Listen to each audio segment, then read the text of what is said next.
Alright, looks like it's time, so let's get going. Hello, hello, hello. I'm just unmolding some stuff while we see if people show up. I did a couple of experiments last night, so I'll show you that in just a moment. Make sure I put these back in the right spot.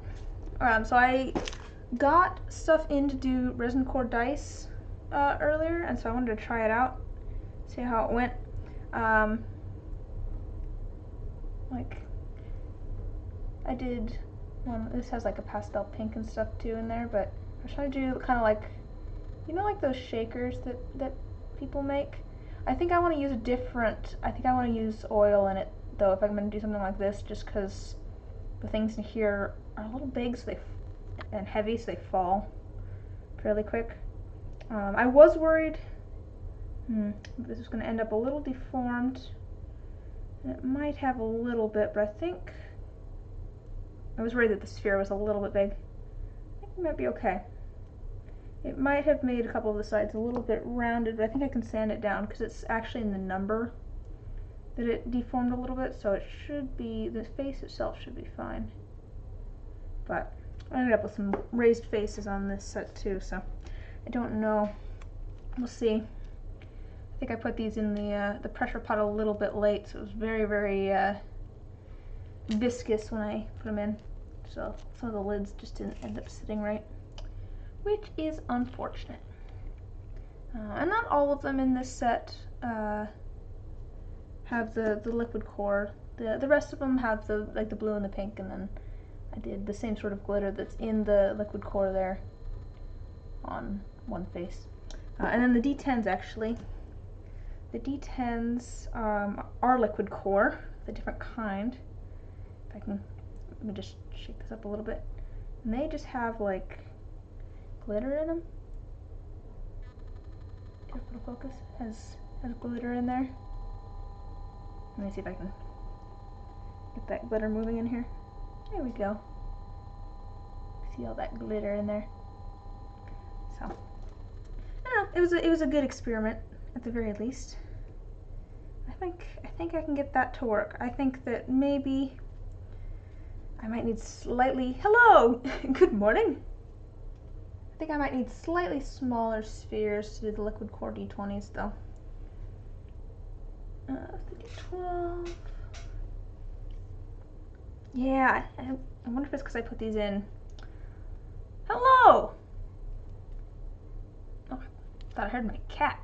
I was very confused for a moment there. Welcome. I am just unmolding some stuff that I poured last night before I get to making dice. Ugh. Yeah, I think I let these sit a little bit too long before putting them into the pressure pot, because I ended up with a little bit, like the lids ended up not going down quite enough. Yeah, so I have a bit of a raised face there. I might be able to sand that down. We'll see. Oh, how are you both doing?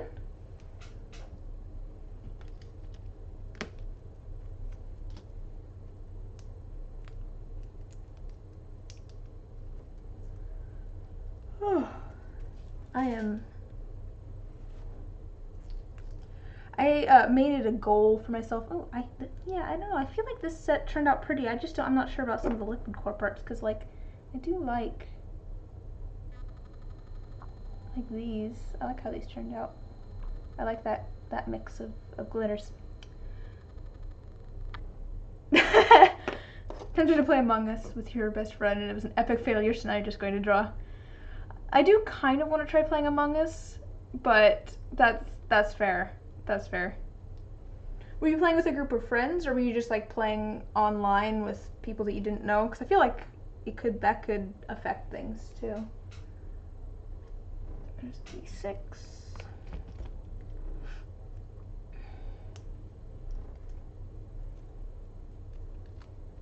But it's always exciting to meet people you don't know. But yeah, I don't know. That's the thing. I'm like, if I was gonna play Among Us, I feel like I'd want to play it with friends. Just because, I don't know. I like playing games with friends. because then I can, you know, tease them and stuff.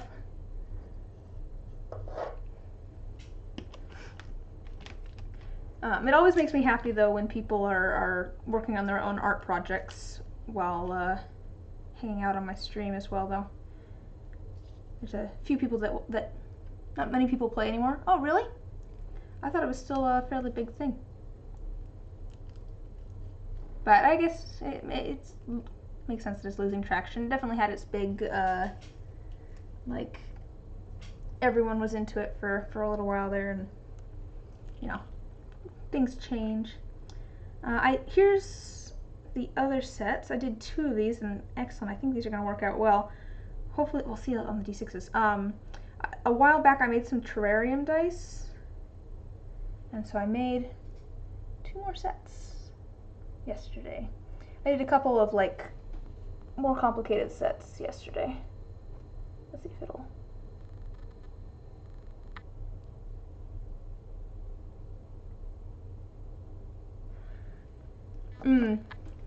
Sean and Gabe just kept trying to get you to play it and just didn't want to.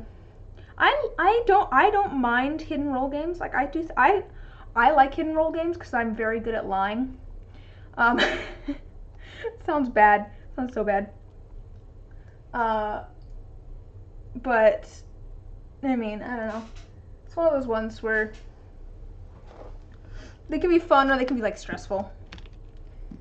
I don't know. I feel like you kind of got to be in the mood to want to deceive other people for hidden role games.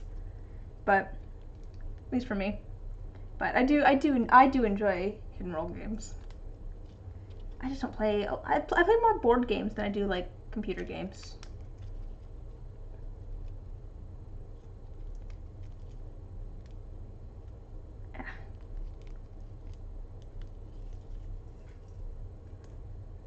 See how these look.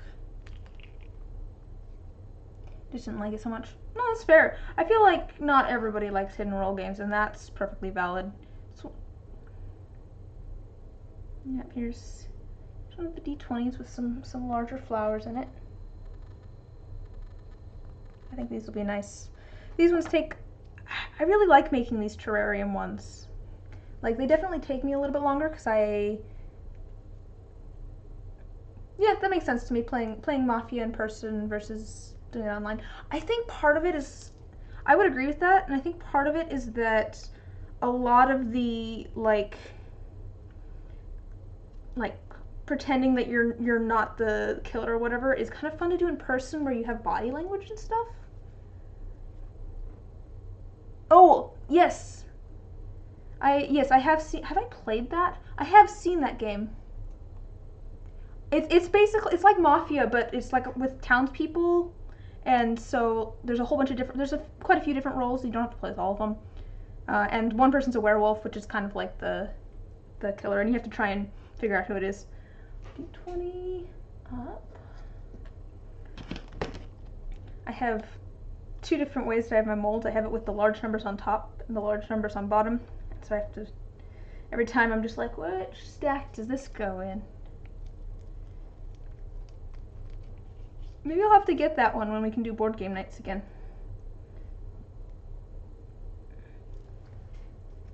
My brother and I were talking about hopefully getting to have people over again sometime soon. It'd be nice. This one kind of floated up a little bit, but that's okay.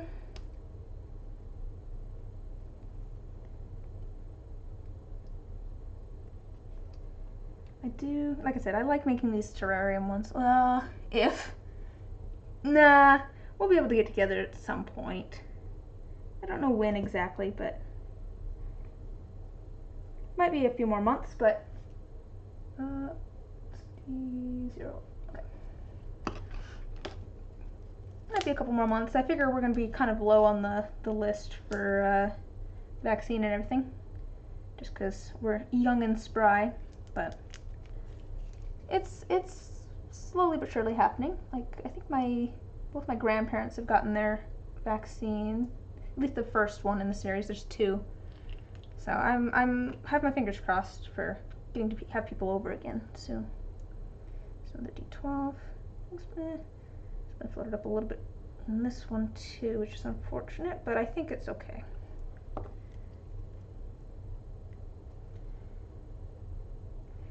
Yes, but you see, the difference here is that you are a pessimist. Okay,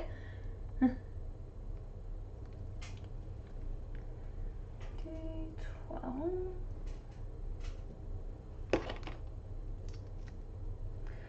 Oh, I did pull a couple out before the stream started. One of them was a different liquid core that I tried in D6 because I was having troubles with the bee-themed D6 for the one commission because it just was turning out too dark. And I really like how the color looks with it in there. I did kind of like a pale gold. The problem is that this was one of the ones where the lid didn't sit right, and so that the top is completely mangled. So I'm gonna have to redo this one, which is unfortunate, but I think I might do it with the liquid core because I do like how that looks. I do think that looks cool, and I think that it made it lighter, which is nice. That was the issue I was having before, was that it just ended up too dark. Yeah, this will go into my box of ones that maybe I'll turn into jewelry at some point or something, but it's just unfortunate. But I can make another one. I'll make another die.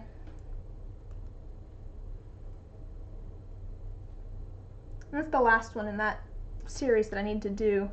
I have all of the other ones. Most of those are in the tumbler being polished right now. Not right this second, obviously it's not on because it'd be very loud. And then the D4 I finally, the D4 I got the colors better on. It's just still a little bit soft because there's so much pigment, but the colors look a little funky there, but it has a nice kind of dark gold shimmer and a nice light yellow.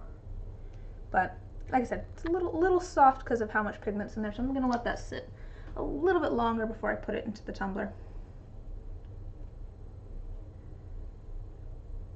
Let me just check something here.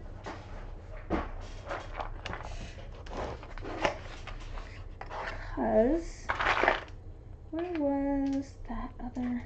This is my box of dice that are just like, looks good. Oh, thanks.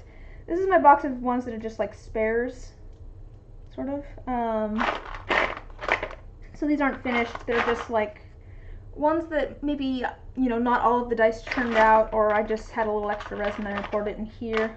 Where's the other B one? Okay, so that is the correct one. Maybe that did end up a little bit lighter. I was just checking here, so I wanted something that was a little bit lighter than this one. I think that with this, which is the color of that, is actually a little bit lighter, which is good. So that might be okay. But I do think I'm going to try doing the liquid core again, because I do think that it looks really cool. My only issue is that the little ones that I got that fit inside my D6s, honestly, they're not great. The little glass spheres, they're discolored on one end, which is frustrating, but they'll work for what I initially got them for, so I'm not too worried about it. But you can see on like this one, if you look at where I have this B placed, there's kind of like a circle behind it. Let's see if I can get it to show. Come on, focus. You had it for a second there. There you go. You can kind of see that circle, that dark ring behind the B. Oh, come on. Yeah, you can kind of see that dark circle behind the B. Yeah, it's a little discolored on the one end, which is just kind of frustrating. But I don't think it's so noticeable here that it's going to be an issue. That's part of the reason I put the B over it. So we'll try that again.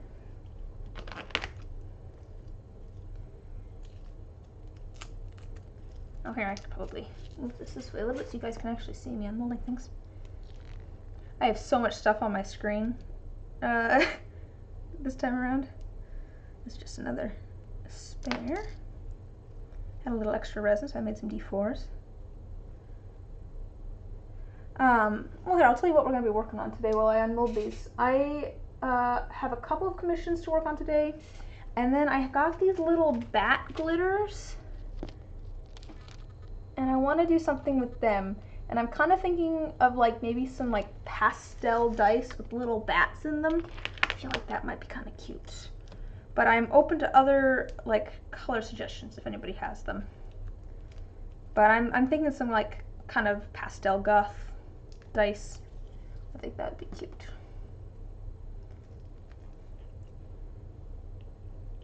Oh, that was a spare as well. Forgot I made that. This is my D8, the Dark Knight dices. Very nice. Make Batman dice. Actually, that could be fun to do. Batman or just comic book themed dice. That could be fun. There's a bubble in this D6, but I think it's small enough that it'll be okay. I think I can fill this in a little bit. Oh, yay! It stayed down. Okay, so in both of the D6s, so I said I made 2 sets of terrarium dice yesterday, and in both of the D6s I put a different little dead bug. So this D6 has a beetle in it. Let's see if I can get it so you can see the beetle. You'll see the bubble on top, I'm sure, if it focuses. Come on. There we go. There's a little beetle in there. It's kind of hard to see at this angle, but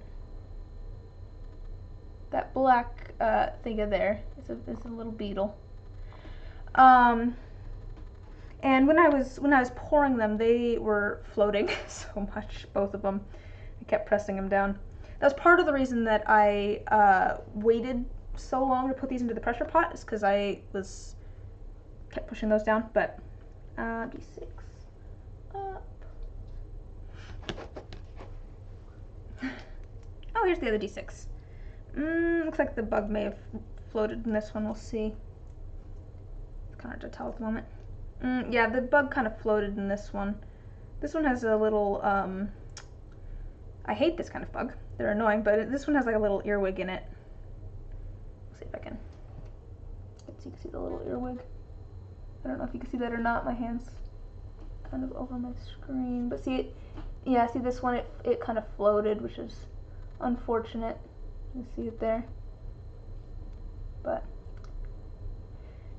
maybe I have been thinking, I kind of want to try doing some more complex dice, because they take more time, but they're just fun. D6. And I think I should start doing more where I like attach things together with UV resin before putting them into the mold. So like I did that with the chain dice, the dice where it looked like there was chains floating in them. So I did that by like stiffening the chain with the UV resin before putting it in. Hello! Speaking of the chain dice. Okay. But and then I was just talking about your dice. The ones with I was talking about how I should do more things where I make like more complex things with the UV resin before putting them into the dice. And I was talking about how CD4 up. Like with the chain dice I did, and then like with, let me pull out a couple of those bead dice again. And find, where did I just drop those? Even with like, oh, where's the first one I did? I don't like that. Okay. Even like this, where I have the bees in opposite corners, I did a bar of UV resin between these so that they would stay in opposite corners. And just doing stuff like that where I build a framework with the UV resin first, it works out well. I do have some plans for some actual geode dice, because I've been like kind of half-heartedly trying to do geode dice for a while now. I did a set that ended up here. I'm getting distracted, but I'm going to go through the evolution of the geode dice. The first set I did ended up so dark that you can't really see, you couldn't see what was in them. I have some glitter and stuff, but you didn't really see the colors. The next set that I did, I think I have a couple over. Oh no, I took them upstairs. Oh no. Well, they don't really look like geodes. They're kind of rainbowy, which is fun, but they definitely have like too much white and gray in them. So they just kind of look like a black, gray, white, and then like little bits of color. But I want to do some geode dice where I like put a whole bunch of like little resin crystals together with UV resin into kind of a geode formation, and then put those into the molds and pour clear over them.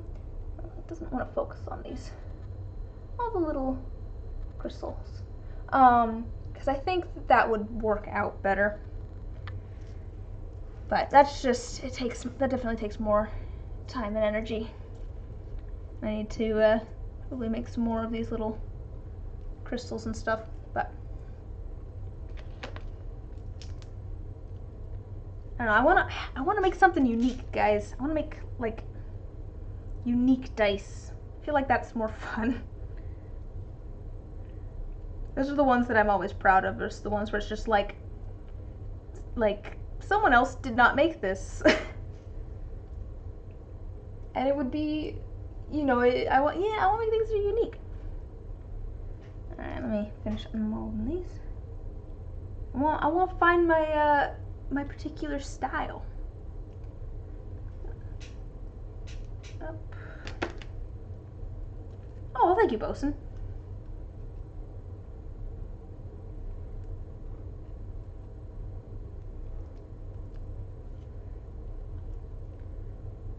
I like making dice in general. There's just some though that I'm just like, to be fair, some of the like more simple ones are some of my favorites to a certain extent.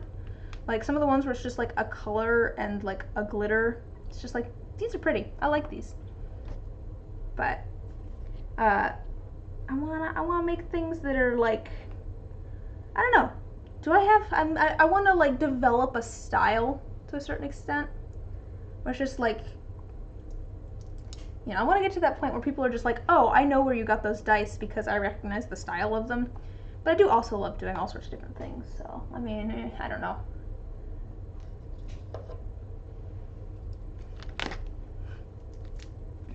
Alright, we have a D20.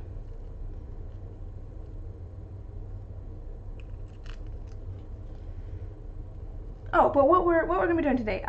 So I have the little bats, and I was thinking of doing like a pastel with them for kind of like. Here's the bats again, by the way.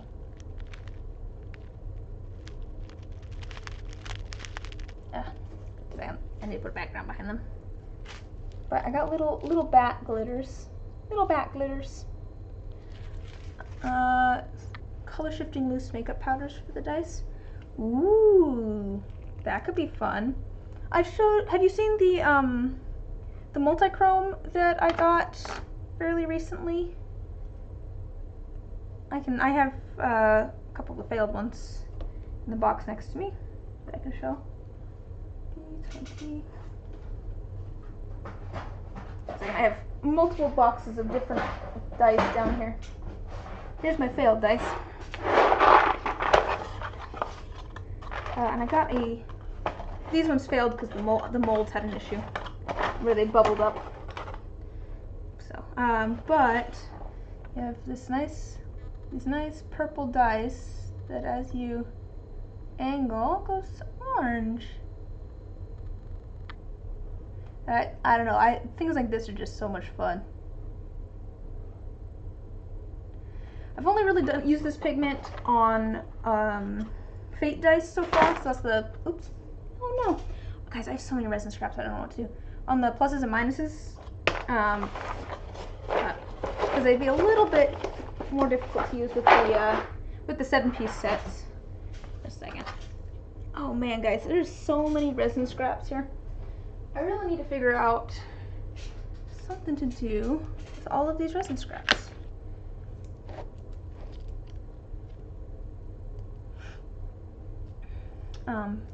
Oh, but so the bats, which I'm thinking maybe pastel, I'm gonna redo the blood and bone dice that I poured, I think on Wednesday, and I can show you why. I have those, the other dice that I poured, which they turned out fine, just not quite what we were going for, and I think I have a solution for it. Show you those in just a second here. Almost done. Yeah. And then I have a set of dice that are gonna be all rainbowy. And I think this is this yours, Megan? Are you the one that commissioned this set? I want to make sure that you have a weird question. What's up? Okay, cool. I was like, I think that's the same name, but I don't want to assume. Yes, yeah, so then we're gonna be making Megan's dice in the chat. Oops. Up. And I've got all my glitters here ready to go for that.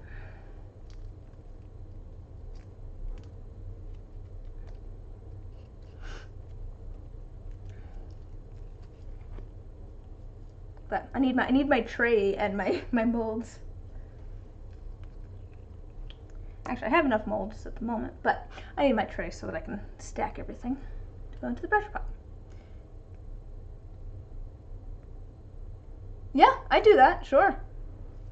You just want a D20 with your wisdom tooth in it? I'd be down for that. I'd have to figure out commission price for a single die. I'll have to think on that. But yeah, I'd be down for that.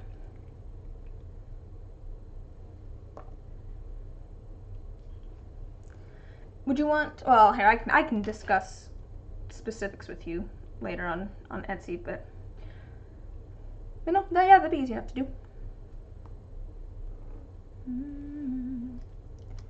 Not. All right, last one.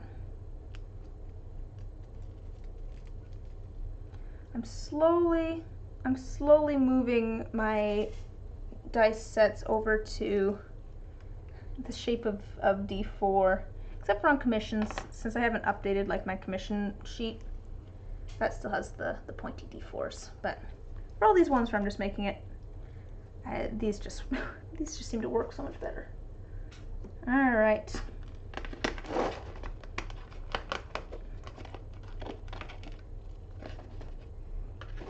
I really need to figure out what I'm going to do with all of these resin scraps, because this is not my first bin of like leftover resin from making dice.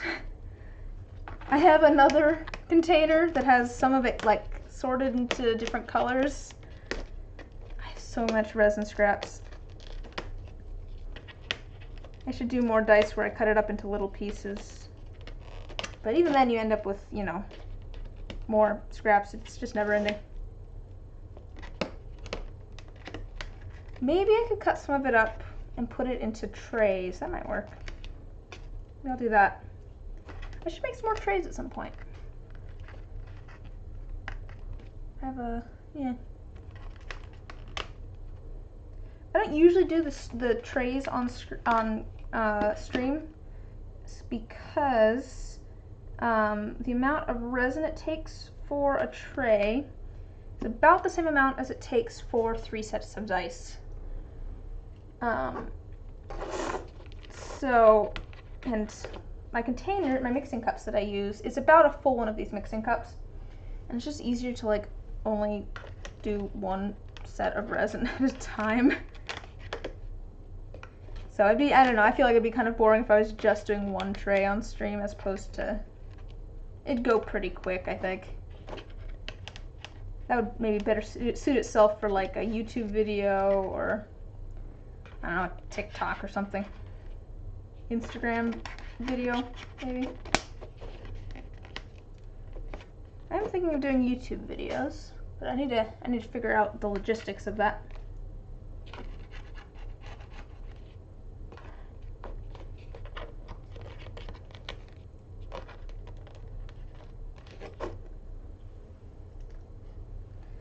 Okay.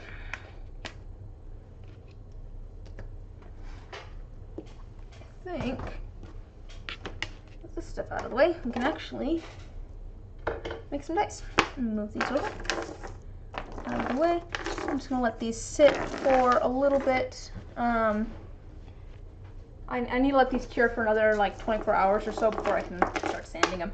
So I'm gonna move them over here, out of the way, and let them cure for a little bit longer. They're mostly cured at the moment, but for a solid cure, you need about 48 hours. Pull out another one of these. Yeah, see, these are the ones I was talking about, which, like I said, they'll work for what I got them for, but they have like this black ring around the lip, which is just annoying. It's like they can't really see that. Kind of have to see. Well, there you go. You can see it. I think it has kind of a dark ring around the lip. Unfortunately, okay. I'm gonna pull one of those out for the bees, the bee dice. Oh, were you not here when I was talking about the liquid core? Oh yeah, you came in a little bit late. I was trying that out yesterday. Here, let me grab the ones that I tried. I have some larger ones which are a little bit nicer. I did a D20, and I think for ones like this, I'm going to use a slightly more viscous fluid, like oil instead of water, just because I used like big glitter in it, and so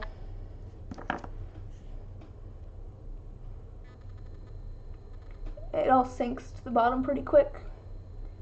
Although the water works well for the ones that just have like glitter in it, like the mica, shimmering mica. It's a little bit more pink in person, but yeah. And then I decided I have a D6 for a commission set that I've been working on, because I just couldn't get the color right. And unfortunately, the lid was lifted a little bit, and so it ended up a mess on top, you can see. And that happens every once in a while. But I tried doing a liquid core in this one too, and I really like how it looks. It really made it lighter colored, which is what I was going for. Has that liquid core in there. So I want to try doing that again, because I do think that looks nice. And so I have this here with a couple of, with this gold, and where's the other one? This one. Mix those together. And then I have a couple of little bumblebees here that I'm going to attach to the outside. So there's still a little bit of prep work I got to do here, where I'm gonna fill this liquid core and attach these bumblebees to the outside, so we can try this again. Because I like the design, it just didn't work out. Yeah. That's the, yeah. This is, I was thinking about this, when was I thinking about this? Earlier today, yesterday, it doesn't really matter. But I was thinking about it, and I feel like, oh, I might not have enough water. My cat spilled the little container of water that I had in here to fill this earlier. I might have to grab some water. Some of you have gotten commission dice from me before. What you might not realize is, while I say that you get 2 repours, you actually get 2 repours of dice that I find are acceptable. Like, there's sometimes repours in the middle that you guys do not know about, because I'm just like, this didn't work out. It's like, this is not what we were trying to do at all. Oh, which reminds me, before I do that, the blood and bone ones that we're going to retry. What I thought was going to happen did happen, which is why we're going to redo these. And that is, the colors are good, but they turned out kind of pink. I wanted more of a bone look, less of a pink look. But I do think that I have a fix for this. I'm going to basically pour the colors in reverse order, and I think it should fix it. And if it doesn't, then I'm gonna go back to the drawing board, and I probably won't even, like I was saying, if it doesn't work out like I'm hoping it will, I probably won't even send the next set to the pictures of the next set to the person until I have something that's closer to what we're going for. Give me half a second. I'm going to grab a little thing of, how many repours did I do for yours? I don't think I did many for yours. I think I just had the one set before yours and then yours. Otherwise I would have more in this box. I think Jen's not here, but for one of her first sets there was an intermediate set there where I'm like, this is exactly the same as what I did last time. And so I'm just like, we're just gonna do this one more time. Yeah, I have yours. I have your initial ones in. Oh, this was like the test. Well, I didn't actually. No, I did a test one, and then I did. And this wasn't even one that was like. I think this might have been before you even ordered, but I did do a test one, and then I did this one, which had too much gold, and then we did your set. Yeah, yours came together like surprisingly easily. I don't know, I'm pretty happy with how those turned out. They turned out good. But anyways, give me half a second. I need to grab just a little bit of water so that we can fill this up after I put the glitter in. Like I said, my cat knocked over the water that I had in here earlier today. Oh wait, no, I have some water. I have water. Because I was sanding dice. We're good. We're good, everyone. We have water. Because I use water to sand dice. So, we're okay. So, we're going to fill this up with a little bit of this, it's, what is it? Gold interference. So it looks white and then it has like a gold shimmer to it. Ooh, which is hard to see. It's hard to see because of the glare, but it's white and then it has a gold shimmer to it. And then some of this, oops, sparkle gold, which is kind of this lighter golden color, and I believe this is the one that's going to be used in the rainbow set as well. Let me grab here to grab a little bit. I'm just going to grab a little tiny bit of both of these. Shouldn't take a lot. And put it in here.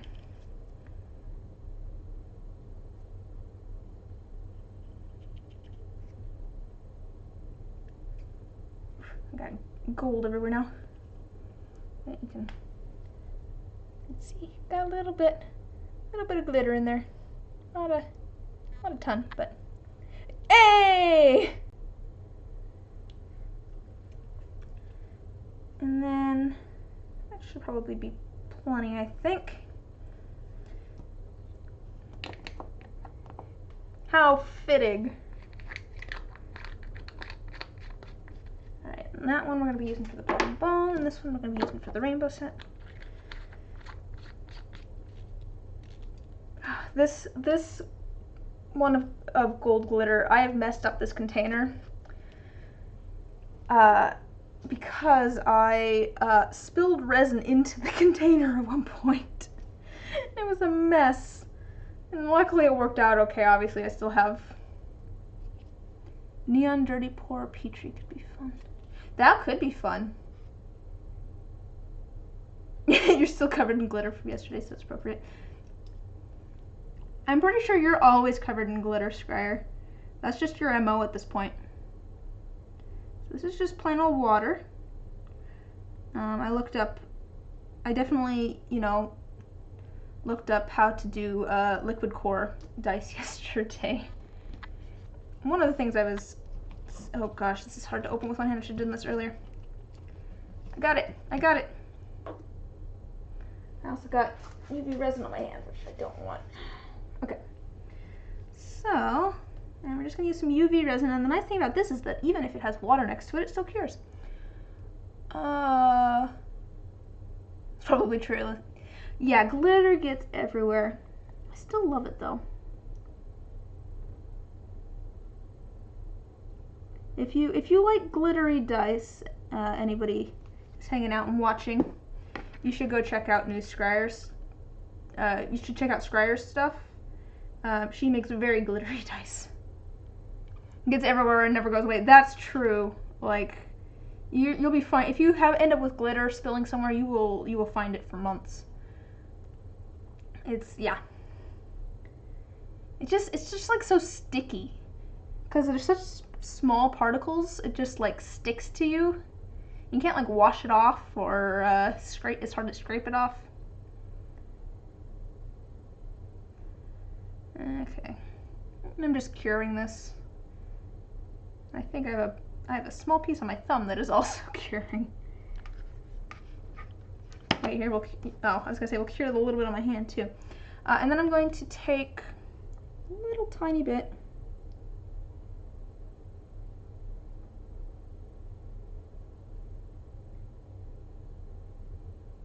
I'm going to use that little tiny bit to make sure I have this filled in.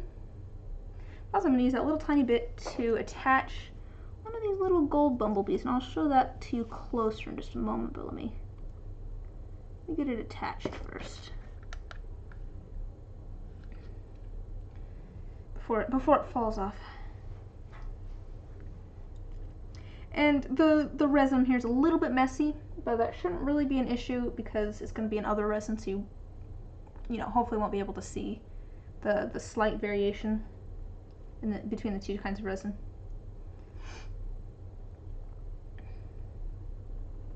Now here, while that's curing, I think I might be able to show you a little tiny bumblebee. So this is what we're attaching to the outside. If it focuses, there we go.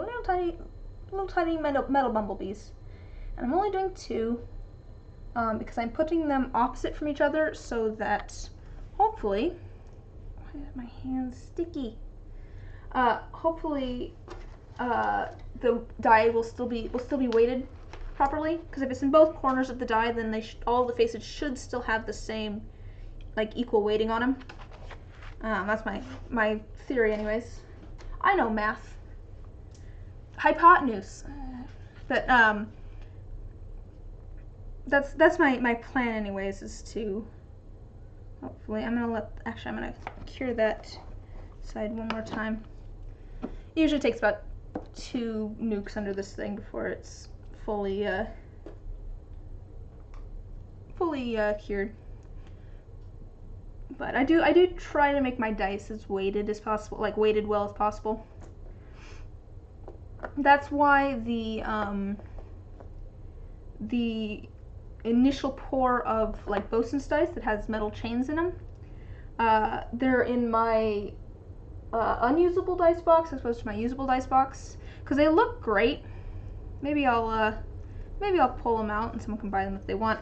But I just figure that they're not weighted the best. I don't know. Have you tried your dice, Bosun? How's the weighting on them? I did. It was very hard to like test. Like they did seem to like roll all the numbers. But since there was added metal to them, they sank when I tried to like do the saltwater test. A second here. Little tiny drop.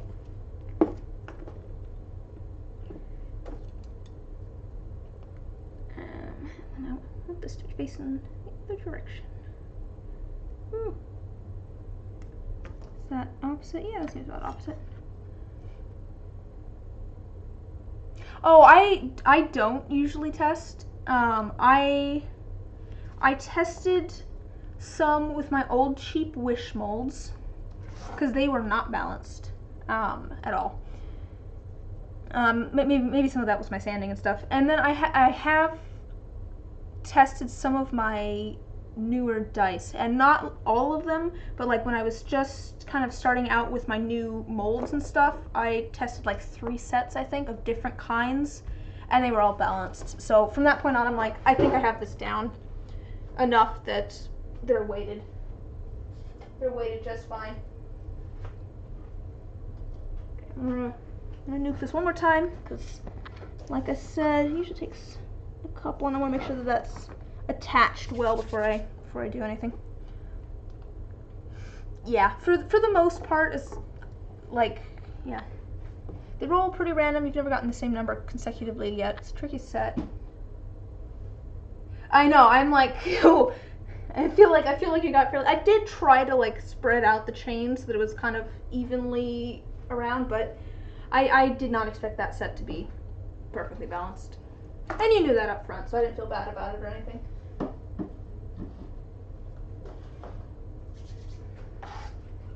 Oh, thank you, Wilson.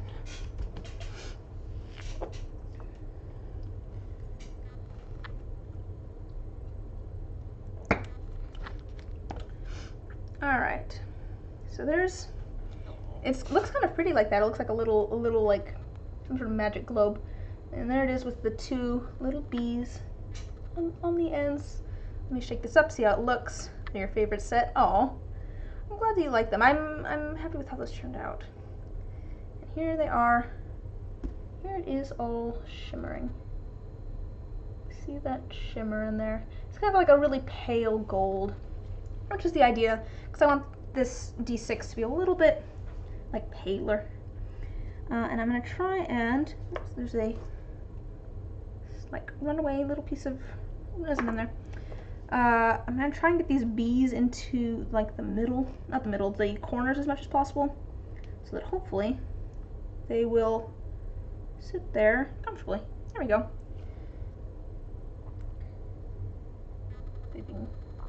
Because I don't want it to like end up like interfering with the lid here. That might be why it ended up a little bit high. I might have to weight this down. Let me see if I can push this down a little bit. Because I think it is deforming it a little bit, but I can sand it down so it'll be okay. It kind of pushes against the numbers a little bit. I think I'm going to end up having to weight this down a little bit so that the lid stays down. I think the bee might be pushing up against it a little bit. That might have been my issue from before. We'll see. If it fails again, I'll just go back to my previous plan. But I'm glad that I'm almost done with that set. I always, the more complex sets are always the ones where I'm like more worried about them turning out good. That sounds weird. Like I want all of my sets to turn out good, obviously, but like those are the ones that like make me anxious about them turning out good. So this bee set, I'm like, oh gosh, what am I gonna do? What am I gonna do for all of these? All right, we've got a few different things here. All right, let's get everything else set up and ready to go. Oops, don't need that anymore. So, like I said, we're going to be doing a repour of the Blood and Bone set. I have a plan. I'm going to be using the same colors. I'm just going to be pouring them in a slightly different order.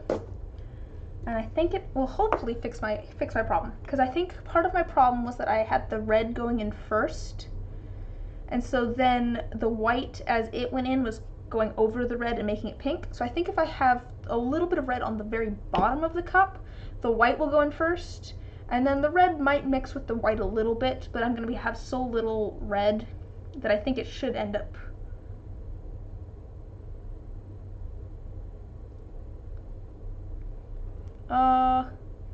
Extra blue butterfly dice.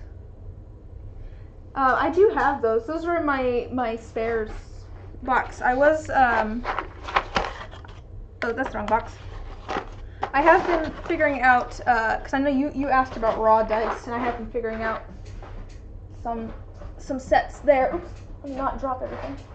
And I do have both of those, so I'd have to figure out pricing and stuff. I'm still trying to figure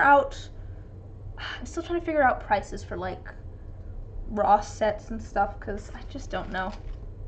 I feel like a lot of the work comes in with the actual finishing process. That's where a lot of the work comes in, but also there is a certain amount of like designing, stuff and that sort of stuff. But I don't remember what I was talking about. Well, the Blood and Bone ones, I have an idea. We're gonna try it. We'll see if it turns out. Hopefully it turns out. And I have all of my colors here. So I'm going to do a little bit of red. Let me pull out some cups here. So So here's the cups that I used last time. Here's a little bit. We're gonna do red. We're gonna do some white. I'm gonna do some of this really dark maroon red. It's like a really dark maroon red. It looks almost brown, but it's like a maroon. I don't need very much of that, so I'm just gonna add a little tiny bit. This is actually a soap pigment, but it works well in resin too. There's that, and then a little tiny bit of the interference gold, where it's white and has a little bit of a gold shimmer to it. Just because I think that'll look nice with the kind of bone vibe that we're going for. It seems, I don't know, because I was trying to figure out like a tan or something to go with it, but I think that this like very faint shimmery gold will be nice. The request on this one was for a set of dice based off of a certain like Magic the Gathering card, I think it was. And so I do have like a reference photo there. I don't know if I can show it on stream though, so I'm not going to. So we have all of our colors here. It's gonna be mainly the white, and then little tiny bit of the red, and then we'll use this white as a pigment on top, and it'll add lines like on the set that I showed you before me. Adding the pigment on top is what gives us like those really thin lines in there. So we'll do that as well. Ow. Okay, we've got all of our things set up and ready to go over there. Just grab some stir sticks actually.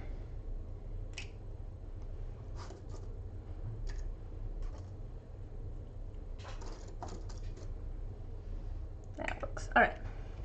Looks like rose quartz. Yeah, I think with how pink it turned out, it's something I kind of like about doing the some of the dirty pours like that. Like I have a gray set over here that they're sanded but they're not polished yet. Here's my bin of things that are sanded and not polished yet. But I have a set of like these gray ones over here that they just kind of ended up looking stone-like, which I just like. I'm in I'm in kind of a crunch time at the moment, a little bit. Yeah, I really like doing things like sets like this. I really like a good dirty pour. I'm just a fan of a good dirty pour, where you put everything into the cup all together and then pour that in. Yeah, I'm in a little bit of a crunch time because the plan is to have the shop restocked this next Friday. So I need to get all this stuff polished and inked before then. But no, to be fair, I do really like doing dirty pours. I feel like I can do those. I don't know. There's certain styles where I'm just like I feel like Petri ones usually I end up with way too much or too little. But like dirty pours, I can get them looking good every time. I feel like. Okay. We've got a few necklaces here that I need to add little pins to, and then we'll add resin to the top of those. I made some more mushrooms the other day. Finally got around to. I'll show these off while I'm here. Finally got around to making some more like mini mushrooms for necklaces.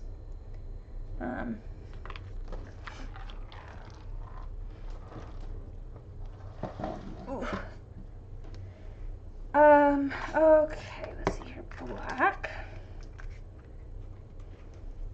We're actually gonna need we're gonna need two for most of these. We're gonna need one for the glitter and one for the color, because we're gonna do kind of a swirl of the color with the glitter. So we're gonna have the black, and then we're gonna have like, oh, there's a clean one, perfect. I'm gonna have clear with these two glitters, which is just a very sparkly silver and then a black glitter. And let's see, that's gonna be in the D20. Let's see here. So we're probably, ooh, let me think about this. 10, 20. How much goes into D20? That's not right. About 5, maybe 7.5. So we'll probably do about a little bit more than 2.5. I'm just trying to think of how much glitter I'll need because this is just one die. If it was the whole set, I could figure out about how much resin I'm going to be doing. But it's harder with. But I'd rather go probably a little too much glitter than too little glitter. There's definitely still glitter attached to that. So there's the silver.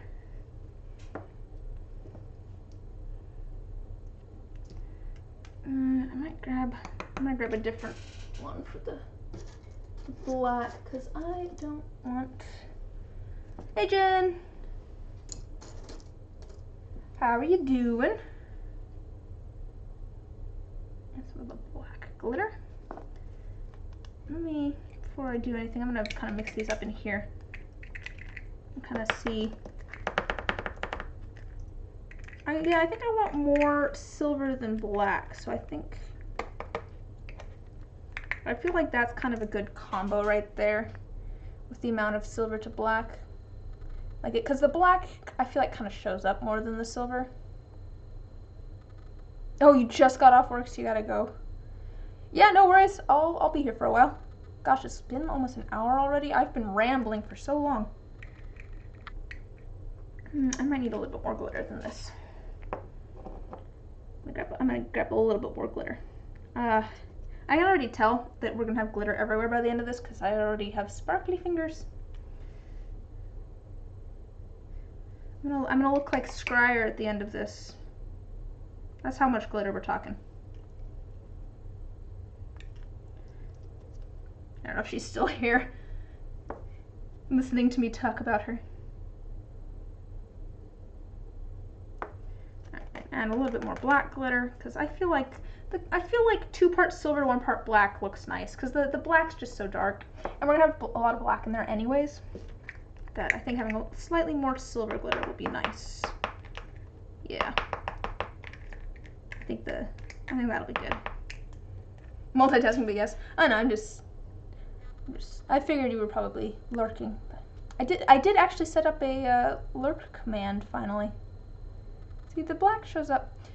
Hey, Megan, if you're still here, what do you think about this as a glitter combo for the black and silver?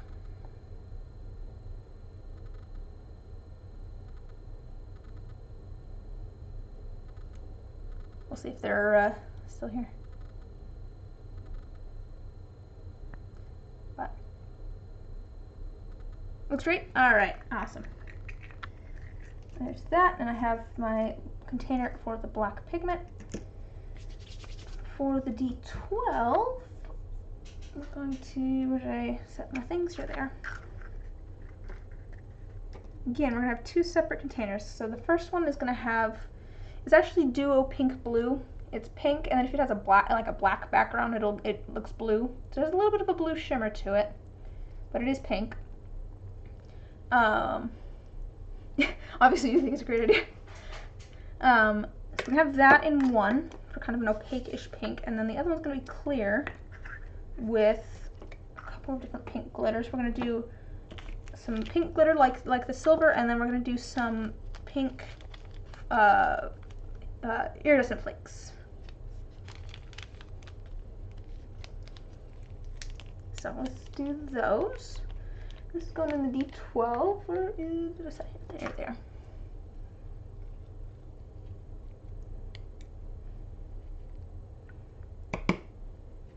I feel like I always got to add slightly more, I think, with the iridescent flakes. So this is for just one die, so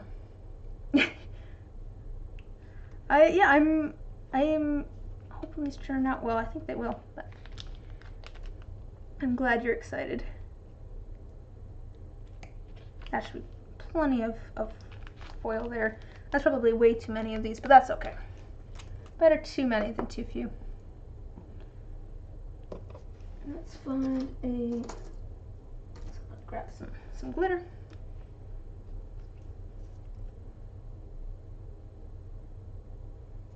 All right, we've got our glitter there. And then let me get my pink pigment prepared as too.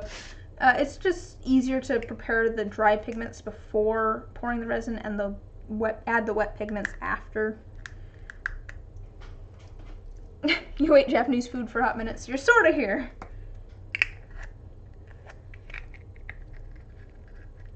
It's been a long time since I've had sushi.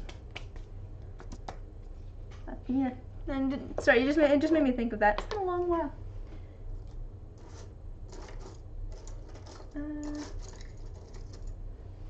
This will work. This stuff goes a long way, so that should be plenty right there. And if it's not, we can always add more after we get the resin in there, but it should be plenty. You gotta invest in earphones. If you gotta go do a thing, go do a thing. It's fun.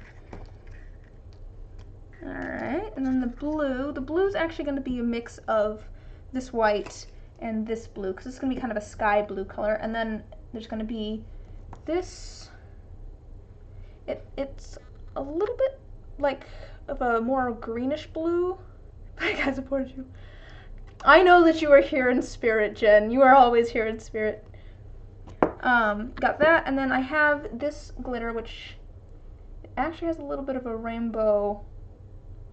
I don't know if you could see this in the picture, Megan, I showed you. If you have an opinion on whether this is good or bad, but it has a little bit of a rainbow shimmer to it, this white glitter. Like an iridescent shimmer. Perfect? Alright. Excellent. So let's add these glitters.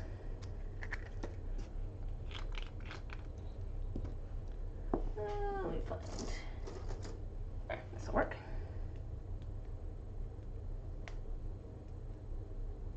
I'm gonna grab some new stir sticks. I need to sort through the stir sticks that I have. Some of them are just getting a little coated. So let's add some of this nice bright blue glitter. I do want to say I'm probably going to be pouring this set of dice last out of all these dice. And the reason for that is that if I want the glitter to stay suspended in the resin, oh, that's plenty of that blue glitter. If I want the glitter to stay suspended in the resin, I want it to be very thick so that it doesn't have time to sink. Because otherwise, all of the glitter will try to sink to the bottom. So, it's only 1 p.m. Oh, sweet. That works out. I know that streams can be long, though, so I figured I'd give you some forewarning. I am easily distractible. So, it sounds bad. I don't watch a lot of streams. Just because I like being able to pause things, because I don't have a long enough attention span for streams. Alright, ooh! I needed glitter everywhere, right?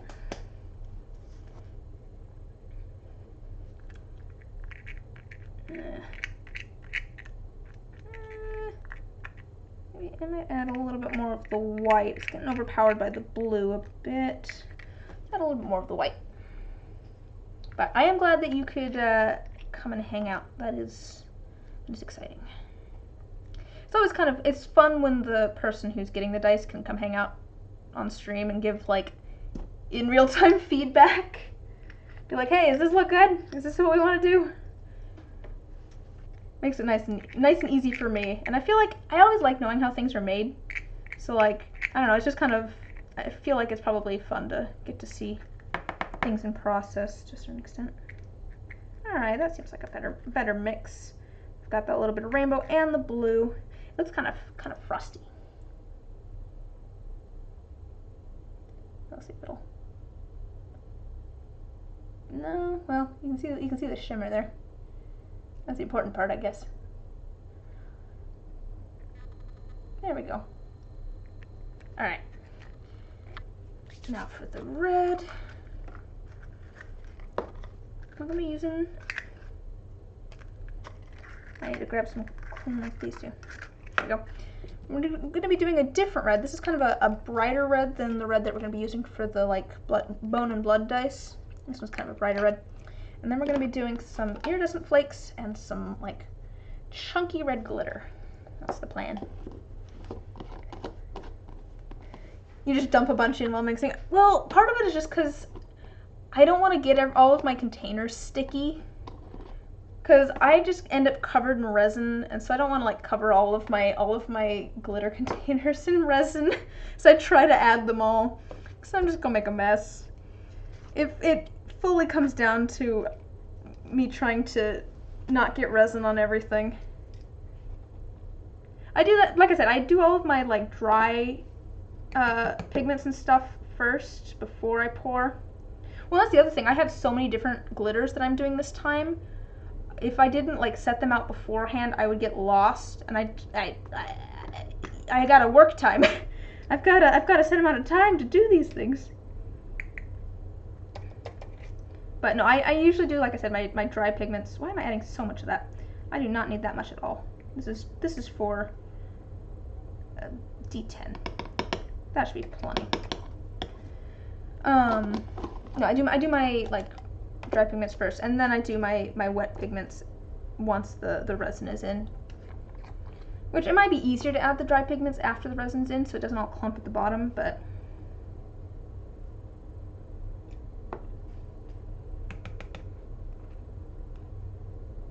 I think this will be fun, where each of the dye have completely different glitters. You just finished a midterm today and you have another tomorrow? Oh gosh, good luck. Hope it went well, and I hope the next one goes well too. What sort of classes are you taking?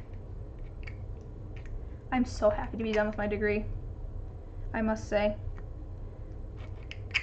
I don't have to worry about that anymore. Alright, there's that. It's kind of I feel like this is going to look more exciting in the resin, because it'll be more 3D. But I do like the iridescent and the red. Just the big chunky pieces of red. But yeah, this one, I feel like this one's going to look better in the dye. You'll have more of the shift and stuff, I think. All right. Gold!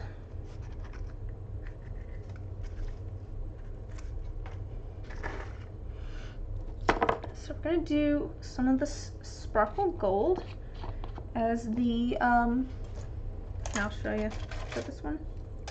It's this one. This is going to be kind of the, it's kind of hard to, it's always hard to see the shimmer, I think, on the stream, but it's like very sparkly. That's going to be the gold.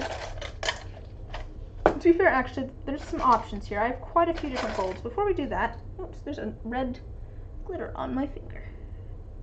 Words, words, words, I'm so sick of words. That's not really. Just a second. This is all of my different colors. I have a lot of golds.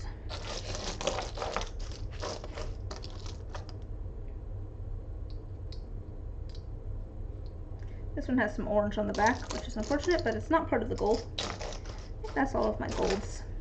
Well, I have this one too, but this one technically but doesn't really work. Alright, so I've actually got quite a few options here for golds. Some of them have more sparkle, and some of them are a little bit more shimmery. So, probably not this one. But, I'll move these so that they're a little bit easier to see. So all of these different golds. I don't know. It's hard to tell the exact color on stream, but this one's definitely kind of brighter and it's more of a shimmer.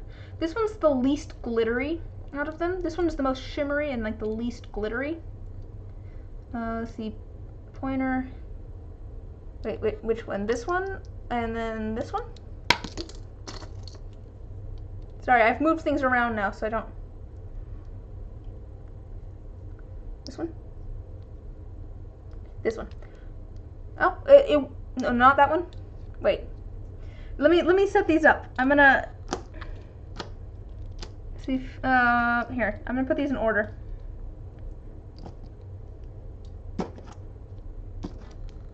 So that we can. Wait, okay. I've changed everything again. We're gonna. Oh no. I've made things difficult. Number 2. This one?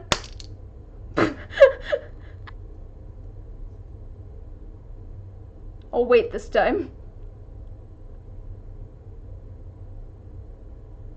Okay, that's amusing because that is the one that I have pulled out. So it works out.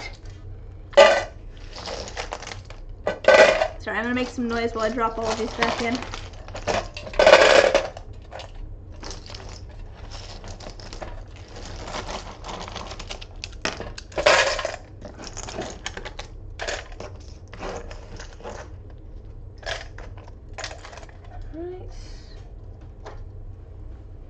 But yeah, that is kind of funny because it is the one that I already had pulled out. Speak of stars burning above. Alright, there we go.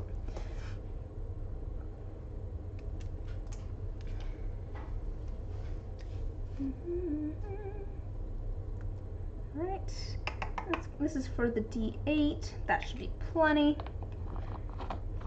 I have to figure out how to divide all of these up. Because I know that a full set of tights takes about 30 milliliters, but each die takes a slightly different amount of resin. So I need to try and figure out how much resin each one is going to take. Like the D20 and the D12 take quite a bit more than the D4, and then the other ones are kind of in the middle somewhere. So I'm gonna have to do some estimating. I'm gonna grab a clean one of these too. I'm just gonna get some new mixing containers over here.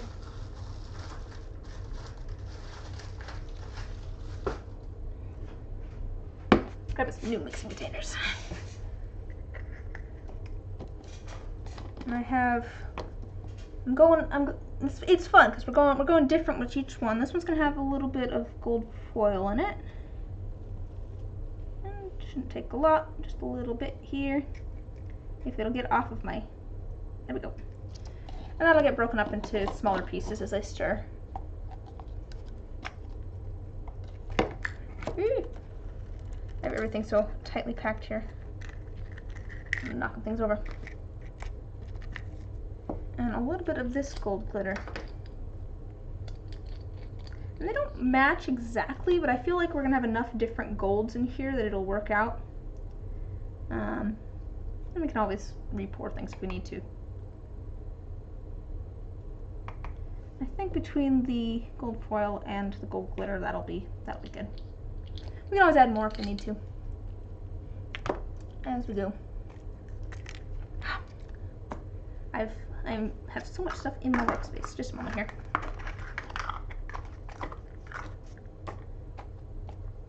I'm gonna move some things.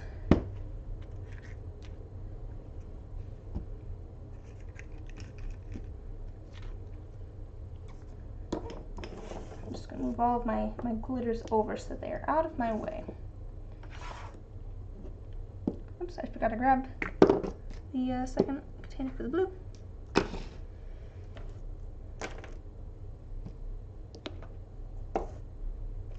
Here's for the red.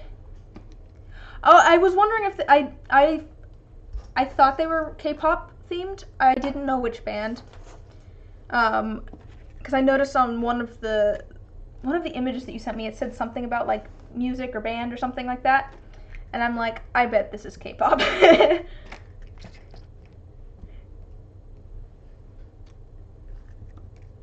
Which is fun. I texted a friend of mine who loves K-pop and was like, I think I'm making K-pop themed dice.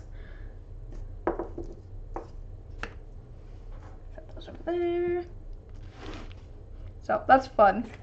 That's fun. I do like doing dice that are like based off of things. It's always fun when people have like a character or like a setting or something that they're getting dice based off of. I don't know, it's just, I don't know, I find it fun. Oops, I have those backwards. Do I have that correct? The best dice? K-pop dice!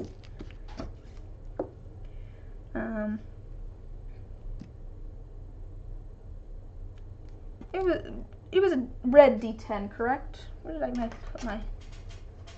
I just turned two things around and now I want to double check. I'm pretty sure.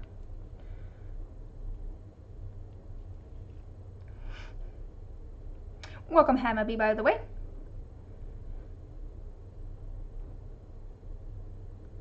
How are you doing? Yes, red D10, okay.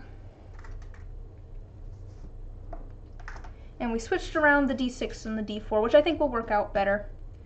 Just because it'll be easier to see two colors in the D6 than the D4, because the D4 is so small. Speaking of the D6, my plan for the purple and the blue, this purple is going to be shimmery and opaque. Oh, thanks! That's all soap stuff back there. But I steal a lot of it for resin stuff. Just don't look at the floor in here, it's a mess. Or the table that's right next to me, it's also a mess. So this is gonna be a swirl of blue and purple. Wait till you hear the cat scratching at the door. Oh no!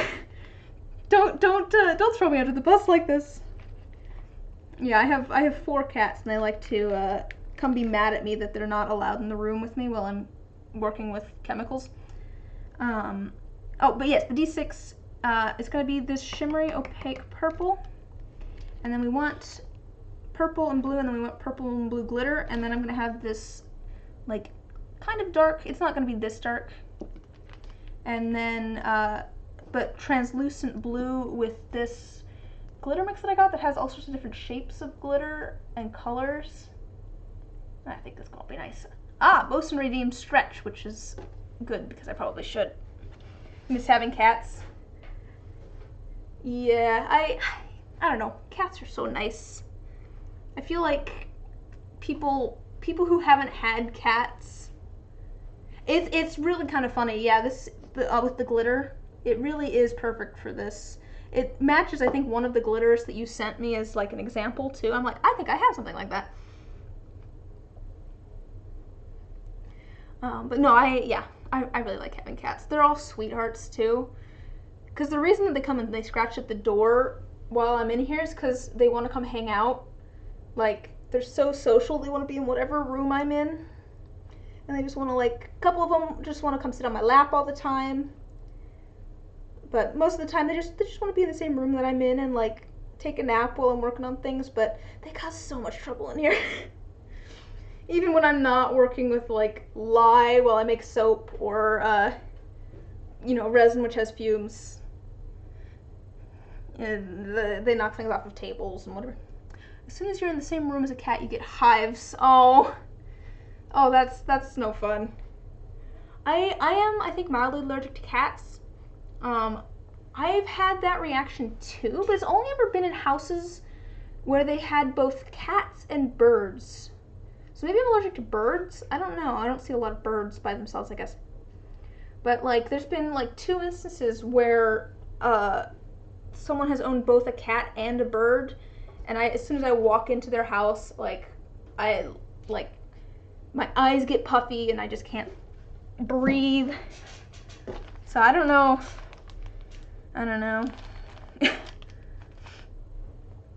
But yeah, I get you on that. Like, oh, that's no fun. Alright, so we're gonna add some of this blue and purple glitter. I think maybe we'll be able to see it a little bit better in the cup, actually. Oops, that's gonna be plenty. I probably just added way more than I needed to.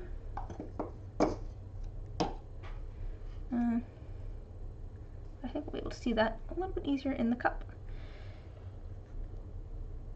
if it will focus on it. Just a second. It never likes to focus. There we go. See, it has like different shapes.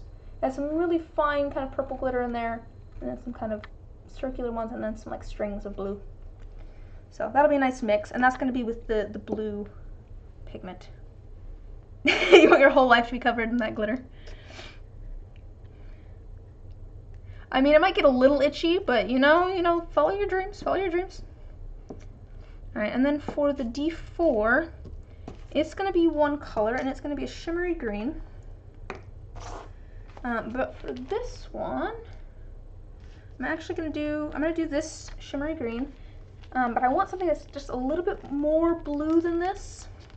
So I'm going to add a little bit of Duo Blue Green, and it looks very blue here, but it should just make this a little bit more blue, but it also has a green shimmer to it, so it'll hopefully end up with a little bit of a shimmer between blue and green, which I think will be nice. So let's add a little bit of this to our container. This is the D4. It's not going to take much at all.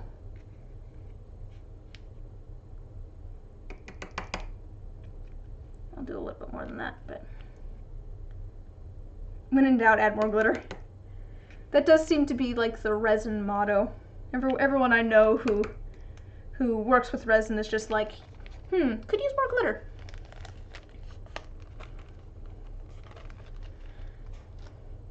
I should do more with glitter. I don't usually do a lot of glitter things. I'm more of a shimmer person. Like, I like a good shimmery pigment. I don't do a ton of like glitter. But I've done some. Okay, and then a little bit less of this blue. That should be good. I think that'll be good. If we need to, we can add a little bit more, but I think the D4 takes so little resin that should be plenty. Okay, we've got all of our pigments lined up for that. Let me make sure we have our pigments lined up for that. The only things that I have left are the single B die that I need to do. Redo this one, which failed. I'm hoping that if I weigh this down a bit, it might work this time. I think that maybe the insert in this is pushing up on the lid a bit. I think that might be my issue. I wonder if I can just shove that down a little bit more. It might cause some other issues, but it might fix that issue, and I'd at least get a usable dye that then I can like sand.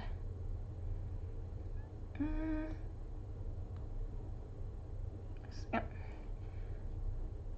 So this one, yeah. Let me see if that sits a little bit better.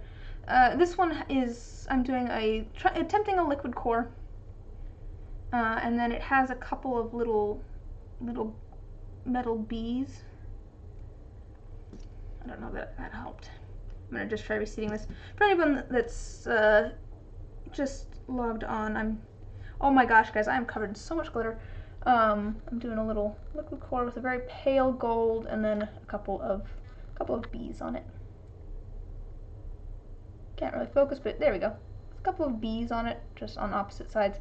And yeah, you can see that black ring there, which is just unfortunate, but it doesn't show up too much with the darker color, the orange color. we're just gonna I have so much glitter on me. Alright, let me see here. Just thinking, how I wanna put this in here so that hopefully we can, oh, that worked actually. I think I have it at the perfect angle where it's not up at all. Okay. Why is this lid still popping up? Oh, I think it's still hitting the center part a little bit. I think I'm still gonna need to weight this down, but that's okay. I think we can get that figured out. And then for that, we're gonna need to do like a honey color. I'm just gonna try to do like a honey color for this bee-themed die. This is for a different commission. I've been trying to get the color on this right for a while, and I've got my various colors here to hopefully get that to the correct honey color. I know it's probably weird that I have purple, but that's just there to make it a little bit more brown, because you don't want like a bright orange for a honey color. It's just a little bit more brown. And then the last set that we need to set up for, I want to do a set with these back glitters. These back glitters in it. And my thought is to do maybe some kind of pastel colors with the like the bats in them. What color should I do? I guess that's what it comes down to, is what color should I make these? Like, my go-to pastels are like pink and blue. If like, I just did some dice with like pink and blue with like glitters and stuff. Oops. If it'll focus. Never likes to focus up close. Now it's just not sure about the, oops, I'm going the wrong direction. There.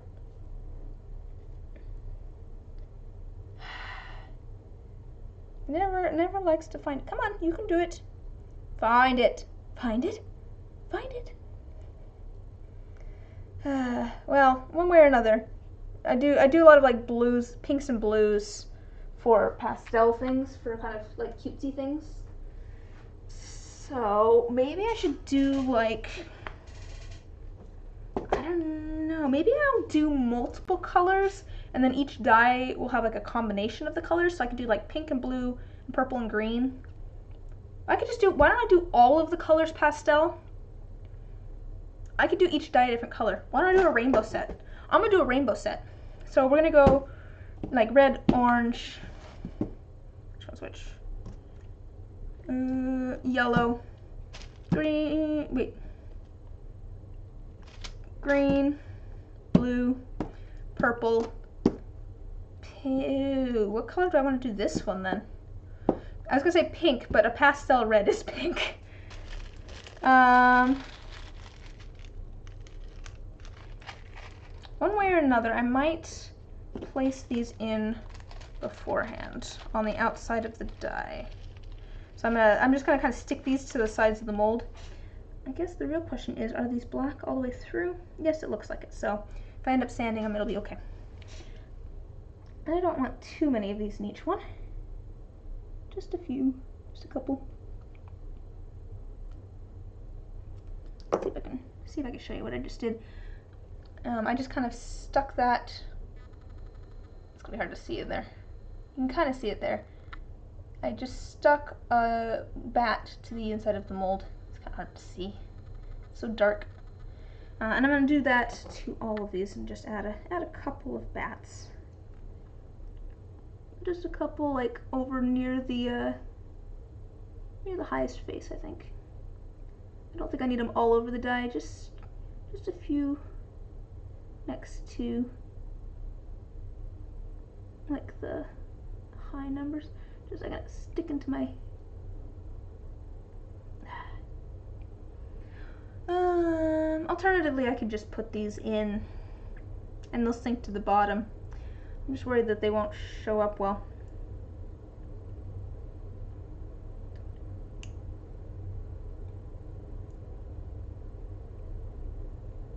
This is just a safer bet.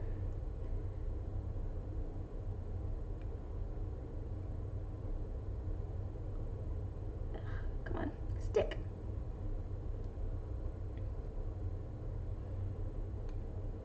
Sure, I'll put one there. I decided it wanted to be there, so it's just gonna go there. That's fine.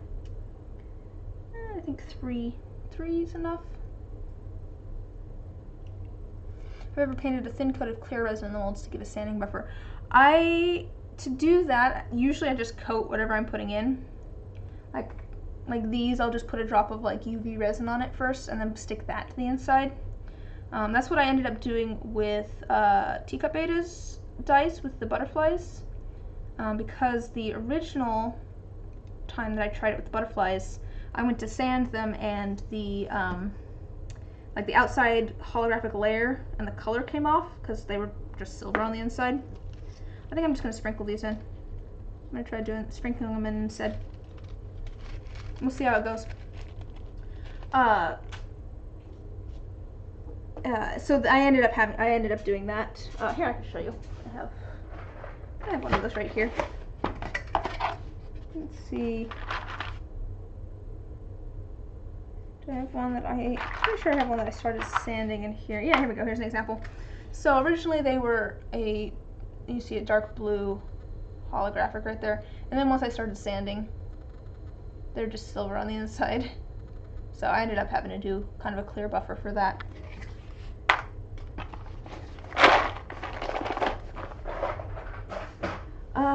Okay. Yeah, I think I'll just drop this in. But that doesn't answer my question of what color. Because I was thinking, what if I did all, like, a whole rainbow of colors? Or at least, like, the primaries or something, like red and blue and yellow, and then I did, like, different ones in each die. Maybe I'll do the whole rainbow of colors, and each one will have, like, 2 colors in it. And then I'll mix and match the colors. I think that sounds like a good plan. We're gonna do that, I think.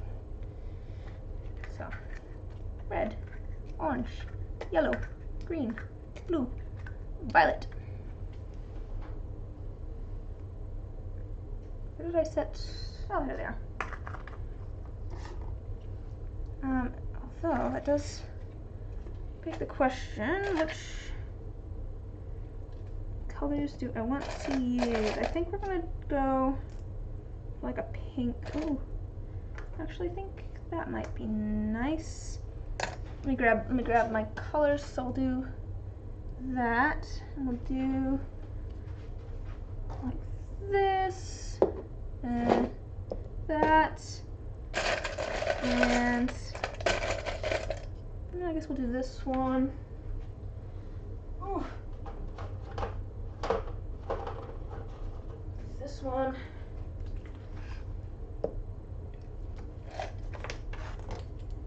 And we'll probably end up using like, do we want to use that yellow?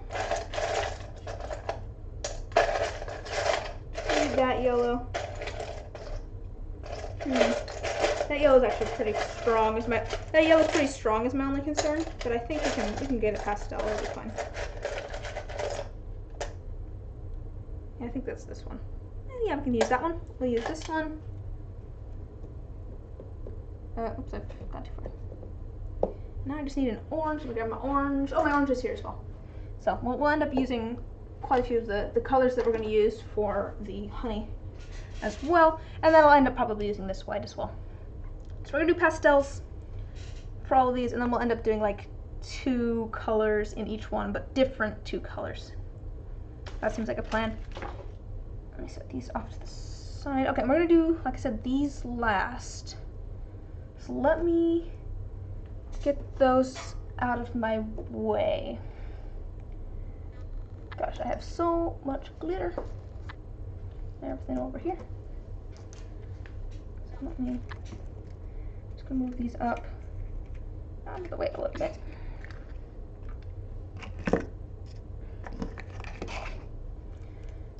it's like I was saying before, since these have so much glitter in them, oh, that goes with this one. It's just, it's better to wait and do them when the resin's a little bit thicker so that the glitter doesn't all sink to the bottom. Whereas with these ones, I want the glitter to sink to the bottom.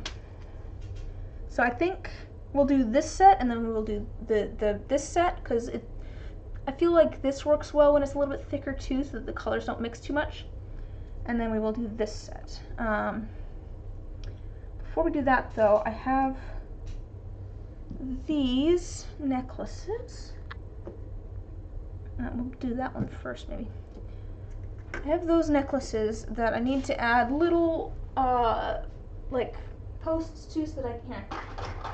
I'm doing this. I'm adding little metal things to them so that I can make those into loops. Where are my? There.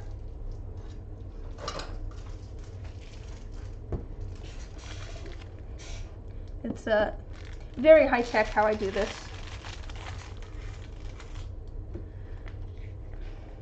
I just use a little bit of Elmer's glue and I just glue them there.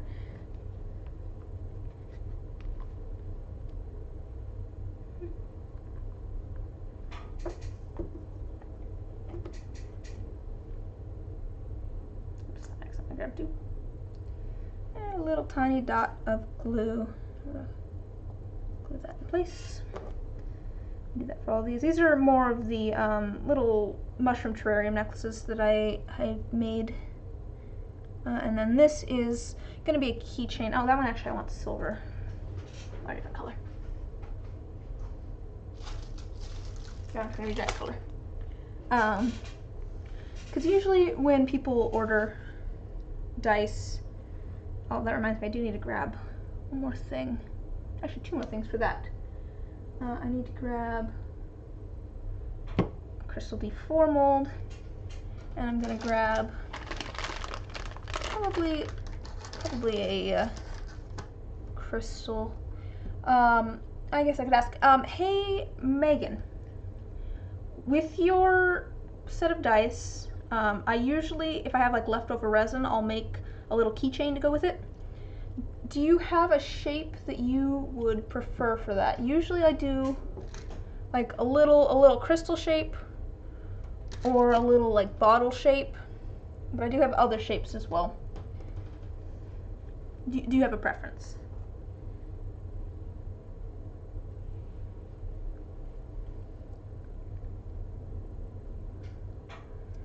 And then this one, I want to be silver. Crystal? Cool. Awesome, that's what I grabbed, so that'll work out well. Yeah, usually I end up with like a little extra resin. So it just works out. I make like a little extra crystal D4 and a little keychain. But that's what this one is. This one's going to be a keychain for a set of fate dice that I poured. I guess I could show those off. I did those on the last stream as well. If anyone who was here last time is interested in seeing how those turned out. That was the purple and green fate dice. Not particularly complex, but the colors ended up looking nice. They did not look great like when I poured them. Like, it's really interesting with the two colors, because the green looks blue until they cure. Oh, you watched my last stream last night? Hope you enjoyed yourself. Here, I'll grab those. They're in my ones that are, they're in my 2 polished container over here. Let's see if you guys can see the colors very well, but because they're kind of dark, but woo, home. Yeah, do I have? Wait, I have an idea so that you guys can see the colors better. Where's my flashlight?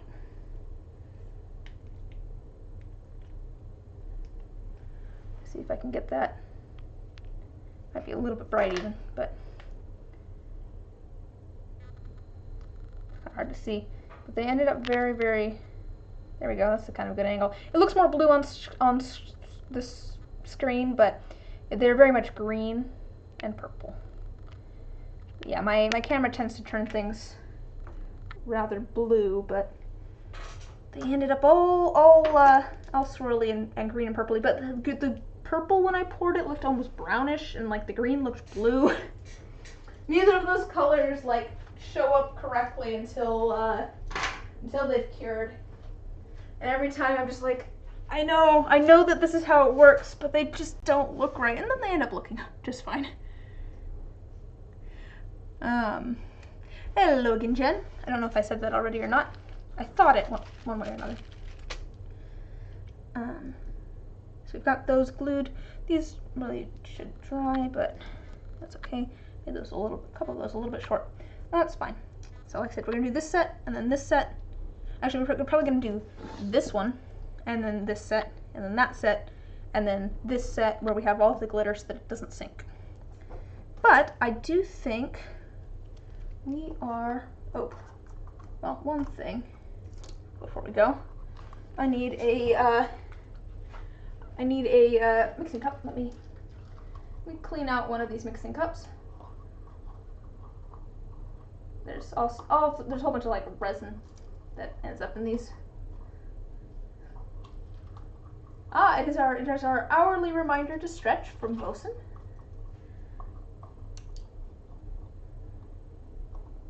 I should figure out some different things to be rewards for that. I just kind of went with like the standard ones.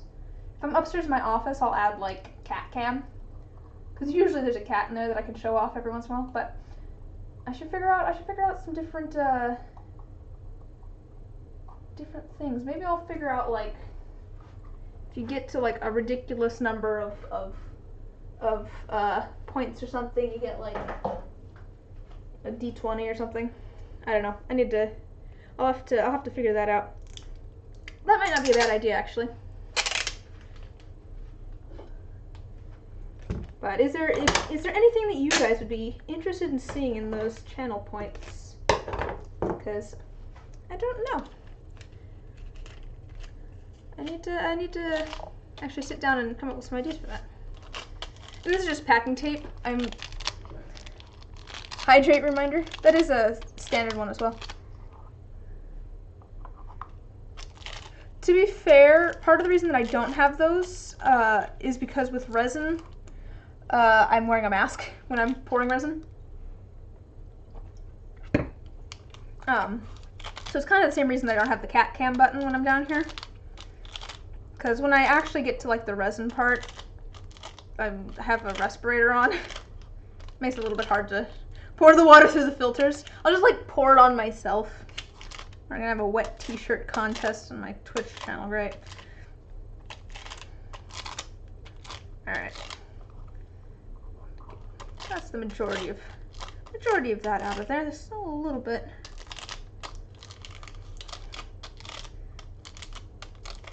Yeah, that is actually the hydrate one is also a like standard Twitch one, and I had it turned off because I figured I'd be wearing a mask and wouldn't be able to drink water while pouring resin.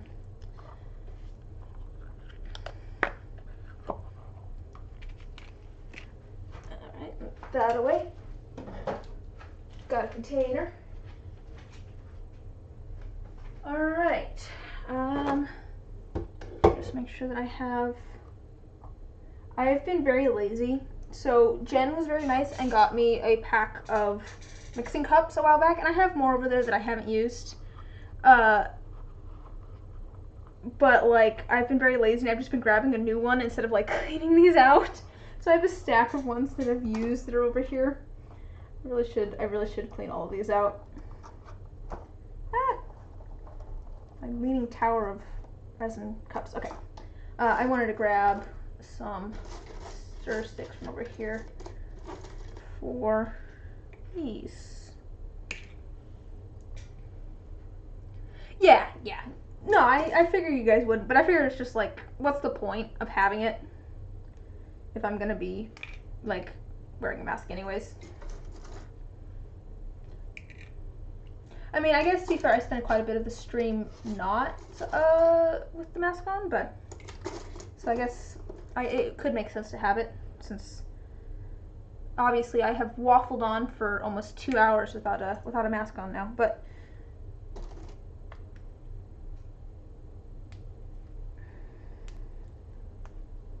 let's grab this one. Got all of those. Got all of our colors here.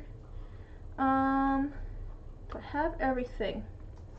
I just want to make sure I'm not forgetting anything before I pull the resin out, since once I get the resin out, we do have, you know, a limited amount of time since there's a certain work time to it. But I think we're good to go. Let me grab one more sip of my ginger beer. I think we're good to go. So I'm going to be very muffled for probably the rest of the stream because I'm going to be wearing a respirator, just so you guys know. Let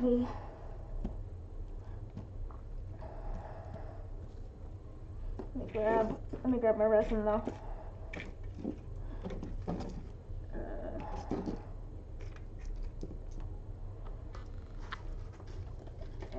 Either are these sets of gloves usable? Probably not. Probably I've gotten resin all over them and they're stuck together. Yep, that's not good. I really should get some like stronger gloves or something. I go through so many of these gloves. Actually, those I think are usable. So actually, I'll put that on. Let's do this. A little stuff together. That's okay.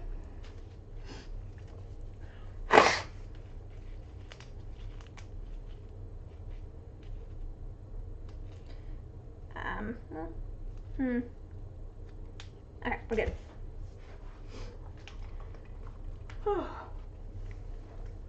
Has anybody else been working on any fun arts and crafts projects lately? I know a couple of you do some drawing or knitting, or is it crochet? Both of you do knitting or crocheting? I know they're different things, but I don't know enough about them to understand the difference.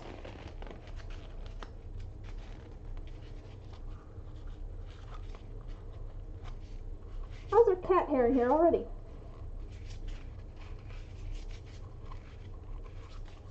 Alright. Let me grab the resin. So I use a 2-part resin.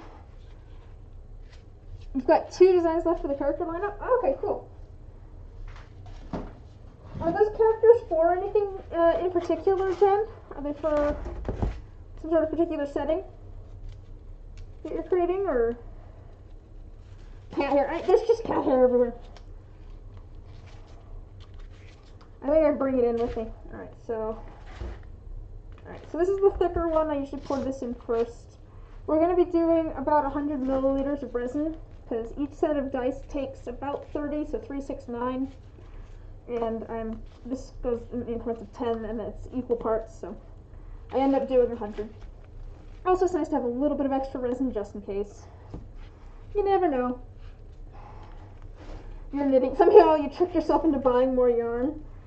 I feel like that's just how it goes with any type of arts and crafts. It's like, yes, I need more arts and crafts supplies. They're all NPCs of your setting. Or PCs, specifically the Wizardland. Your brother made them all and is playing just one of them while you run a personal campaign for him. Oh, cool! That's very cool. Okay, I'm gonna be going quiet for just a second while I measure, because I can't talk and measure at the same time. I'll regale anyone who's new with the story of me trying to pour tea or hot water to make tea at one point. But let me pour this first.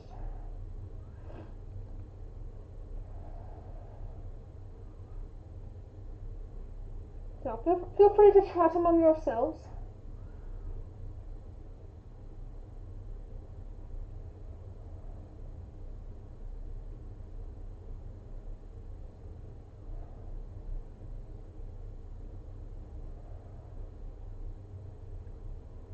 Oh, we're almost there. It's just so thick that it's more difficult to measure, quite honestly.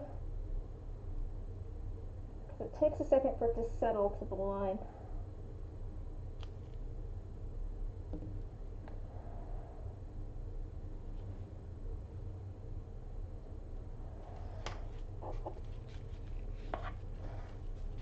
Yep, there we go. There's part one.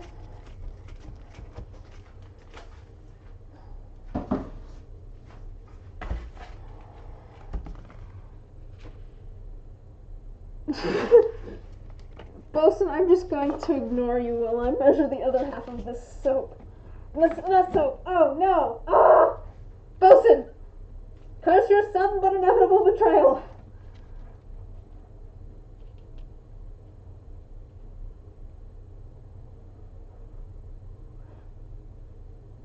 What is that from? I can't remember. Alright, that one goes. Yeah, just a second.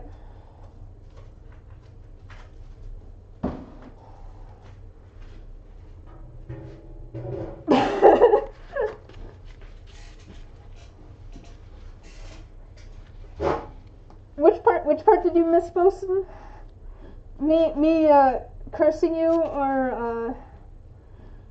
or me accidentally saying measuring soap instead of measuring resin?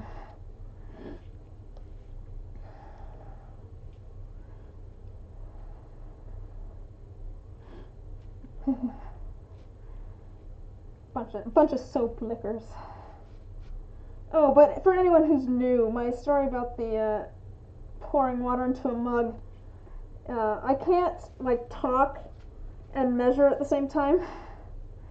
At one point I was pouring hot water into a mug to make tea, and I was looking at it, and I straight up started thinking about something else, and I forgot that I was pouring hot water into a mug, and I poured hot water all over the counter while I was looking at it. So it's just better if I pay attention to my measuring while I'm measuring, so we don't end up with a repeat of the hot water all over the counter. Debacle. Not debacle. Fiasco? It's not a debacle, though. Wasn't really a fiasco either. Story. We'll go with story.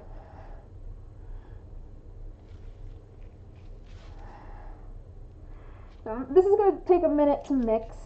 I want to make sure that these two parts are mixed together completely. There's no striations in it. You can see that there's still two parts in here at the moment. It's very cloudy, and there's lines of like the two different. Can't really see it on the camera, but there's lines of the two different parts kind of swirled together. I want all of those to be gone. You say you're a respectable soap licker, but I don't know if there is such a thing, Bosun. I don't know if there is such a thing.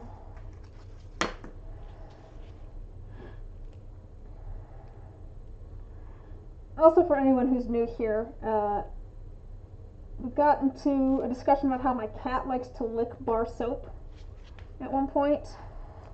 I don't know why he does it, and it's not good for him, and we don't want him doing it, but he will hop up next to like the bathroom sink and lick any bar of soap that's there. And I have made soap, so I have a lot of soap, so I end up using bar soap, but we were talking about that on stream, and Bosun was talking about how soap tastes good, and so I licked a bar of soap on stream, and it did not taste good.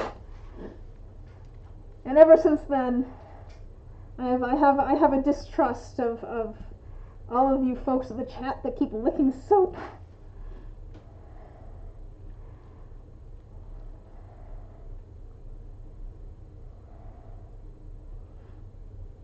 Alright, yeah, this'll take a minute. Yes, you rolled higher on persuasion, yeah. Yeah. I don't know if your charisma score is high or if you just rolled really well. Maybe I rolled really low on oh no, guys, I've just blinked on D&D. It starts with what's the word? Insight. That's the word I was looking for. Rolled low on insight. That makes sense to me. Here's a question. What do you guys think your like highest and lowest D&D stats would be? Or like, you do enjoy licking soap. because I think my lowest stat might be wisdom. I don't know. Could be like strength or something too, though. I feel like my constitution's kind of average. It's really hard to judge like charisma, I suppose. That's a hard one to like judge for yourself. I do think that like I always like playing charisma based characters in D&D. Like and I'd be a bard if I was in D&D. I'd be a bard, and maybe multi-class into warlock, which I guess is another charisma based class. But I don't know if my charisma is that high. Like I said, that one's hard to judge for yourself. I feel like intelligence might be fairly high. I think my intelligence is fairly high and my wisdom's fairly low. And that's just ADHD, baby. That's just ADHD.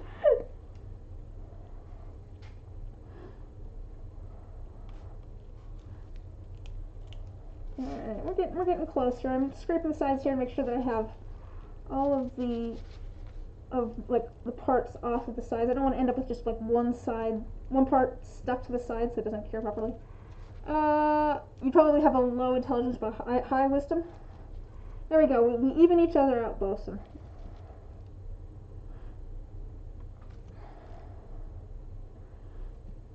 I have approximate knowledge of many things. What is that from?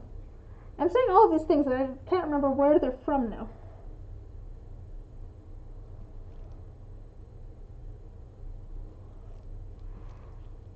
Oh. But no, I feel like I know a lot of things, but that doesn't necessarily mean that I like implement them well. So, I don't know.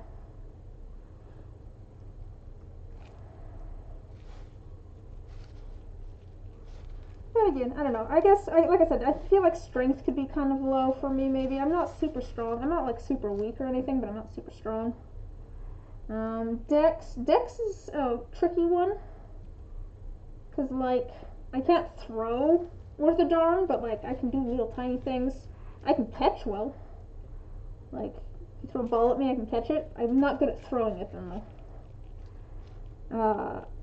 I'm not very good at video games, so that's more of a mind thing where if something starts shooting at me, I freak out and I can't pay attention. But I think this is getting pretty good. So we have 6. 3 divided by 6. 5, 10, 15, 20, 25, 30. So we're going to do 5 in each of these.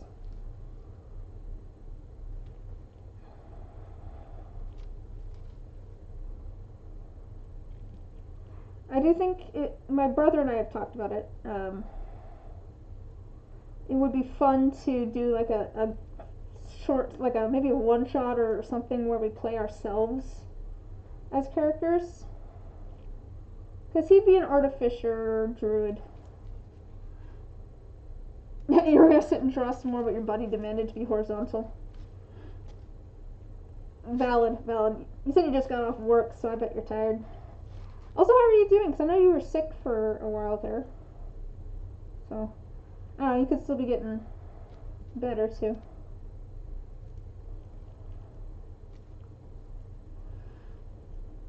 Alright, I think we're pretty good.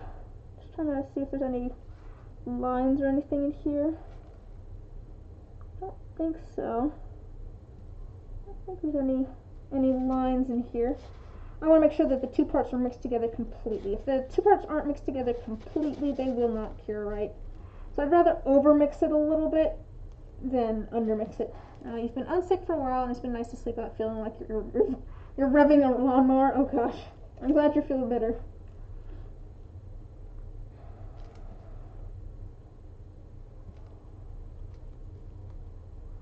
I'm very bad at time, though. I don't know how long ago things were, so.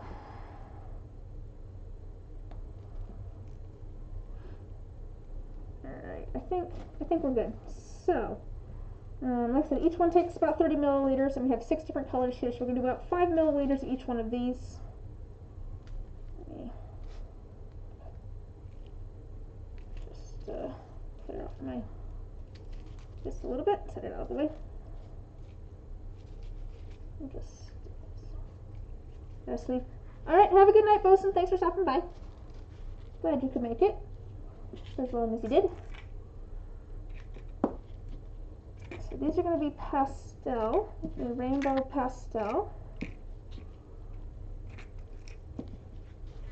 And I'm actually going to pull these out so I can get an accurate measurement on each of these. I can't hear on that one. Alright. So that's about five of each one. That's about 5, alright. I probably should go a little bit above 5 to be honest.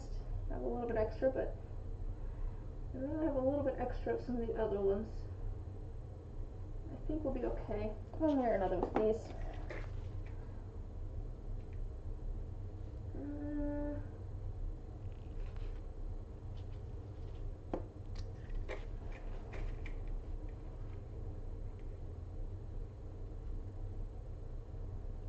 Alright, just a second, I'm measuring things again, so my brain is focused on that.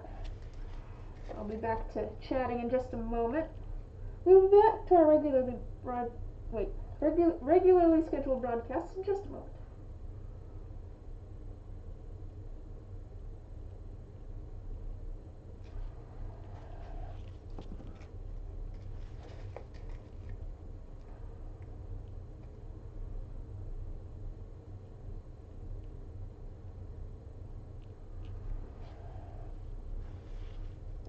There's those. I'm also going to do this one. I'm also going to do about 5 milliliters in here, maybe a little bit less, but close to 5, a little bit less than 5.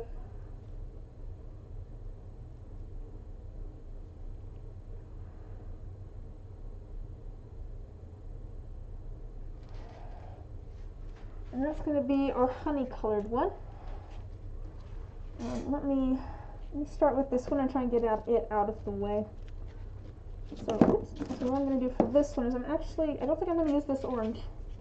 That's a good orange for honey, but I want this one to be a little bit lighter colored, so I'm going to use this orange instead, which is a little bit lighter colored.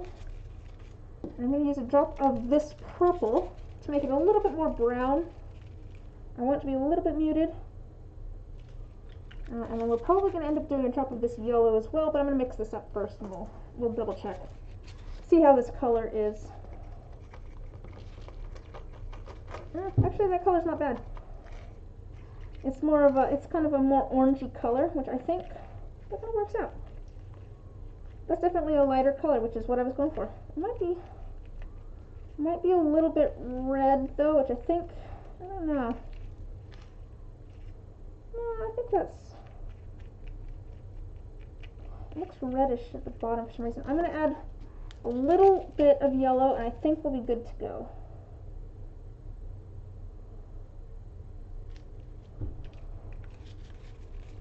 Here's someone walking around upstairs. It'll get off of the...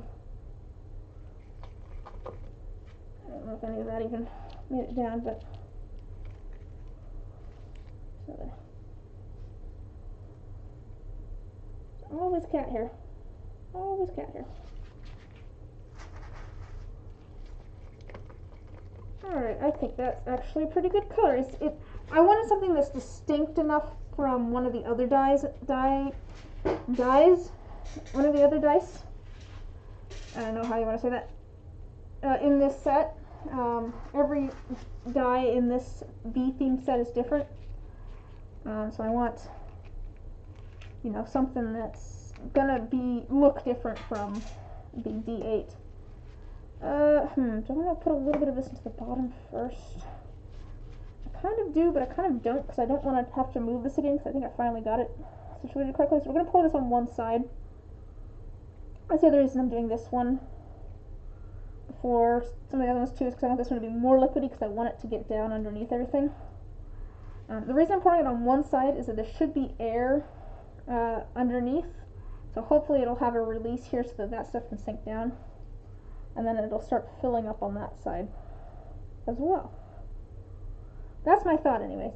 Oh, I didn't actually think about the fact that I don't need nearly as much because I have a giant globe in the middle of this that's taking up quite a bit of the room. Oh, you know what I forgot? Oh, you know what I forgot?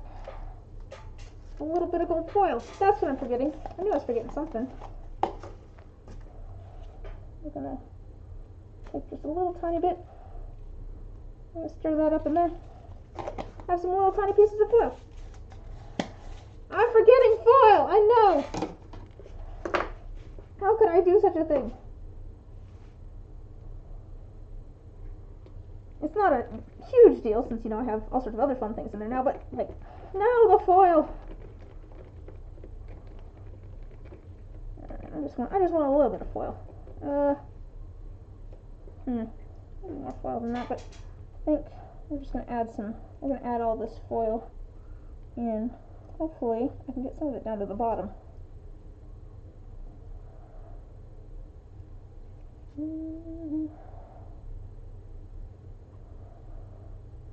Looks like things are evening out here, so that's good. That's a good sign.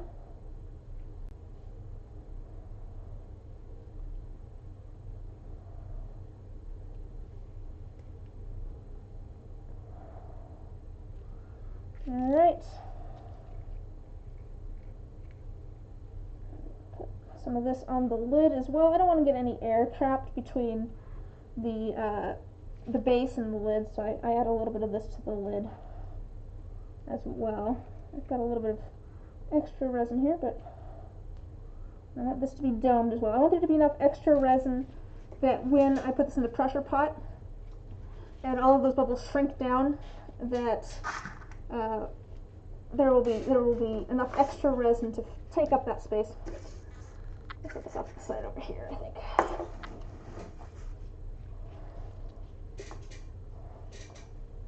Alright. Now for the rainbow colors here. Add a drop of each, and this might be way too much actually. Hopefully these end up pastel enough. These colors can be a little strong, so they might end up a little bit. Let's see if they end up a little bit strong. We're going to do this, then we're going to add a couple of drops of white.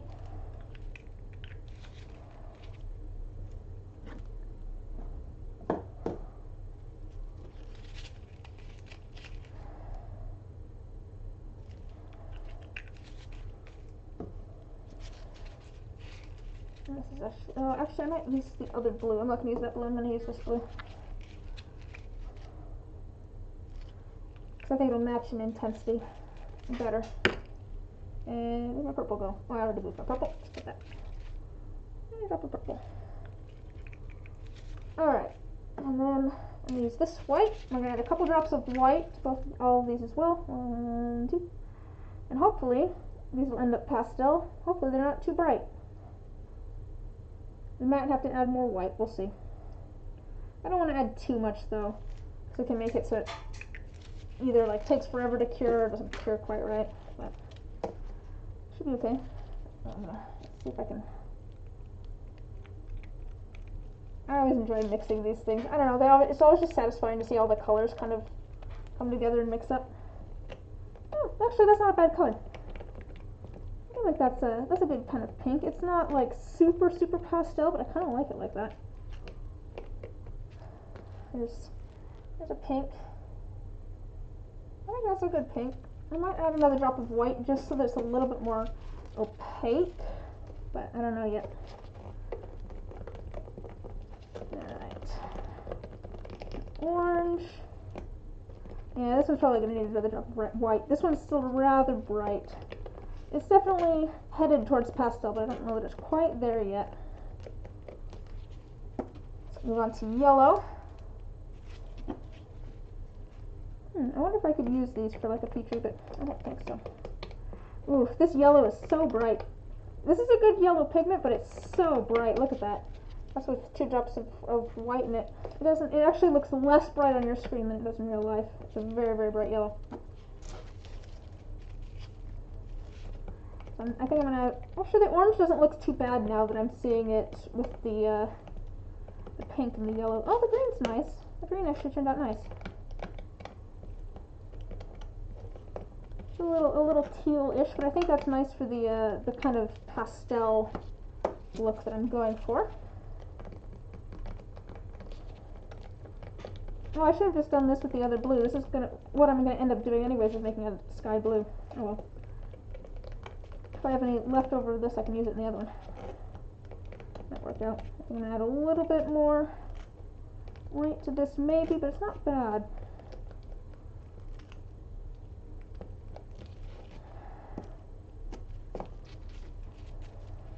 And the purple.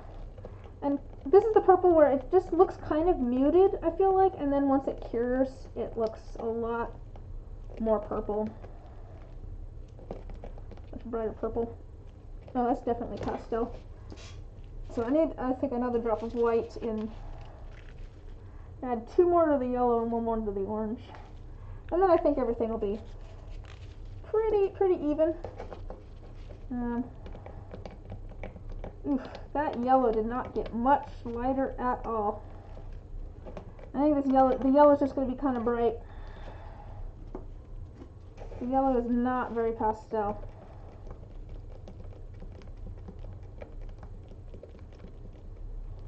And what has fallen into my orange? There's a little piece of like resin, dark colored resin in there. Get out of there. Well, I think that'll be okay though. So, do I want to add these first? I think I'm going to add a couple of these first. It'll just be easier. I have these little bat-shaped glitters. There's a couple in each. I don't want them to line up exactly. There's a couple in each.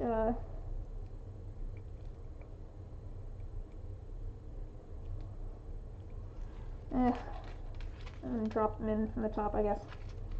I want a couple in each one. I guess we'll add those, and they should sink to the bottom since I'm doing these, you know, right now. Yeah, these might end up a little bit brighter than I was originally planning, but that's okay. Alright, let's see. For the first one, let's add some of this pink. I'm thinking of like 2 colors in each one, but different 2 colors. So I'm going to add the pink. I'm going to add a couple of bats. Just throw those in there. And at the moment they're just sitting on top of the resin, but they should sink, especially when I add resin on top. Okay. Let's see if you can see the little. Oh, it's just so dark. I don't know that you can see the little bats in there. It's okay. I'll have to post pictures of these later. And then with the pink. Oh, speaking of cats, I hear one now. Maybe the yellow. Let's do the yellow, I think. I think that'll be fun. I'm just going to gloop some of this in here. That's Fitz out there. Yes, I know my cats by their meows. And how they come scream. He's such a silly boy. Put more pink in. Because I want these to kind of swirl together, not really, but it's such a bright yellow. Alright, put a little bit of, I can't talk tonight for some reason. Put a little bit of yellow on the lid here. Alright, moving on to the D12. Here, I'll set this over here. Out the way. Moving on to the D12, let's maybe do some blue. I like a good blue.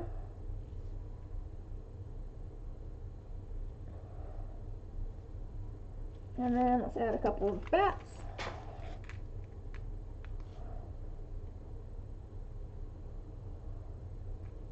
That stuck to my thing. Okay.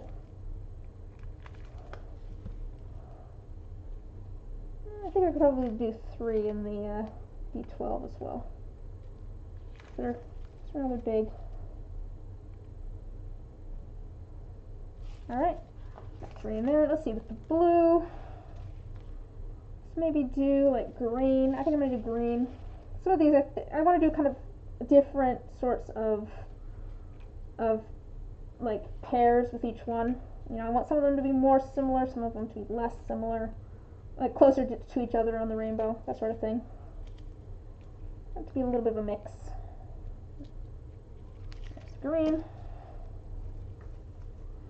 Moving on to D10, let's do some purple.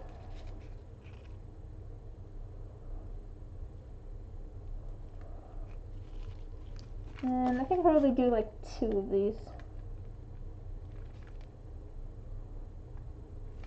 And there's another one.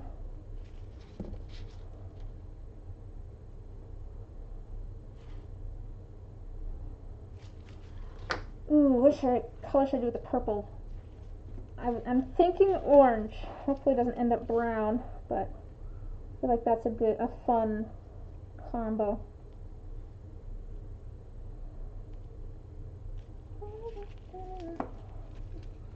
And the other one I didn't actually put any more on top, but I think that'll be fun this time. I'm doing all of these slightly different, just, you know, kind of matching colors and stuff. There's another hair in here, just a moment. See, another hair. Never ends with the cat hair. I think I bring it in on my sweaters and stuff. Alright, another D10. Let's go orange first this time.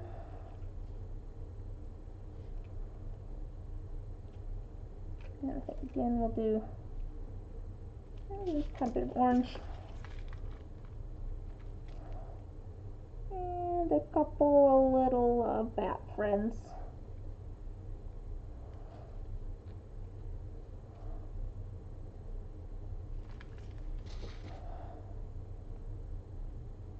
Come on, get off the side. Alright. And let's maybe do yellow with this one. Actually, we've been doing every other. Orange. Orange and purple. Pink and yellow. Blue and green. So orange and... I've done pink and yellow, so let's do orange. And I've done orange and purple. So let's do orange and blue, I think. We'll do orange and blue. I was thinking green, but I think we'll do orange and blue.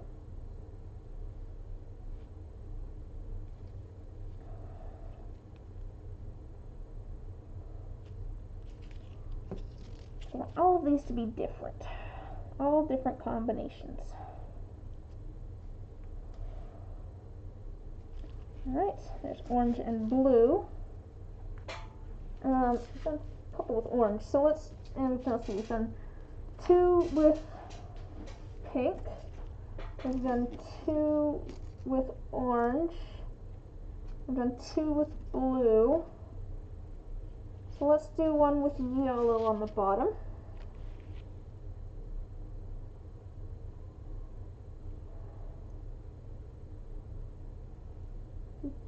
Yellow on the bottom, and then maybe like yellow and green. No, let's do yellow and purple. Have we done yellow and purple yet? No, we've done orange and blue. We haven't done yellow and purple. I'm hoping that these sink to the bottom well. This one has a nice big opening. I might do 3 in this one. Ah, I don't need 4. Get off of there.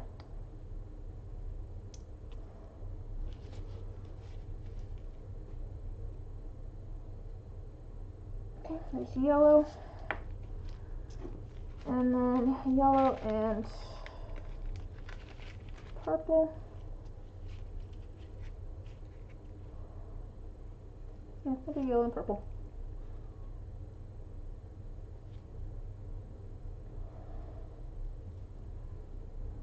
I don't know if I'll do any more with yellow or not. We'll see. I only have 1 with green so far, so we're going to do the next one with green.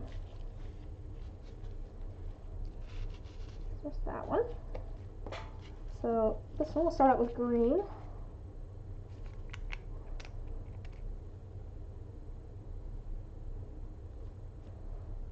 I might finish off the green in this one actually. I like the green. It's nice. And then let's see what colors. We did green and blue.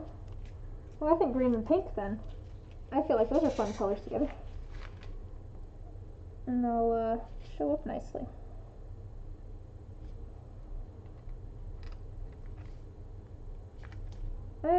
I do want to do definitely more dice with little bats in them, but probably closer to Halloween. Probably closer to Halloween. I don't know. I like bats and the macabre and that sort of stuff. I'm like 5 seconds from going goth, probably.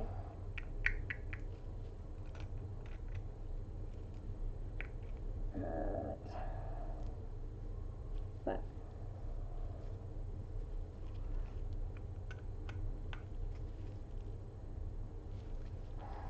vampire nature punk.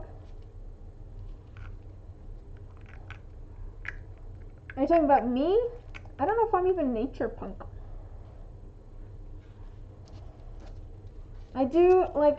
I guess to be fair, I'm torn between wanting to look like a vampire and wanting to look like some sort of fey being. But I feel like that's just a mood.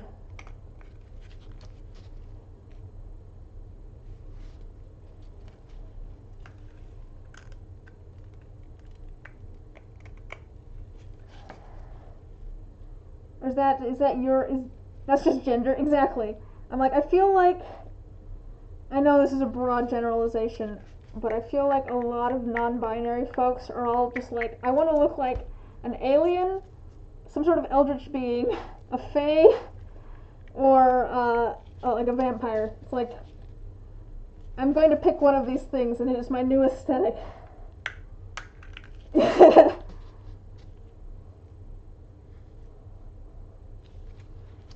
It's just something relatable, I guess. It's like, these are all they're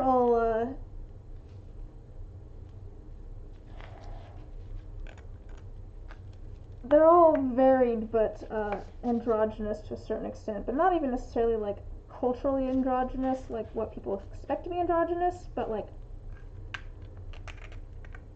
but in a gender is made up sort of way.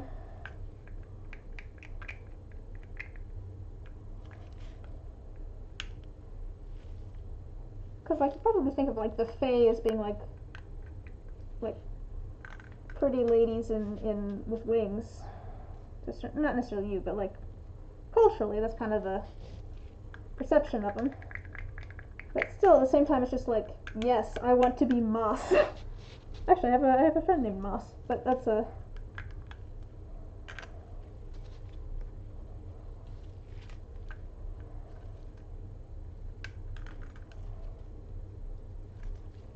And also sometimes with pretty wings.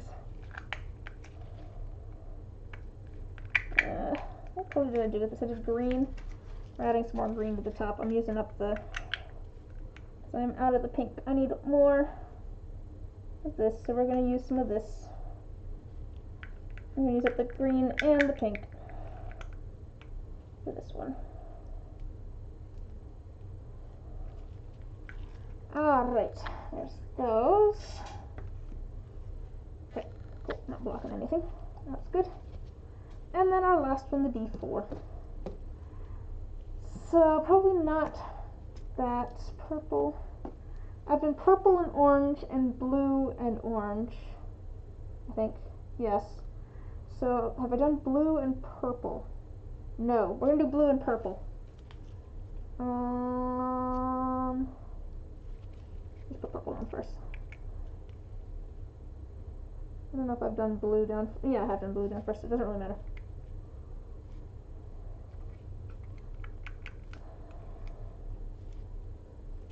Alright, let me add some bats here.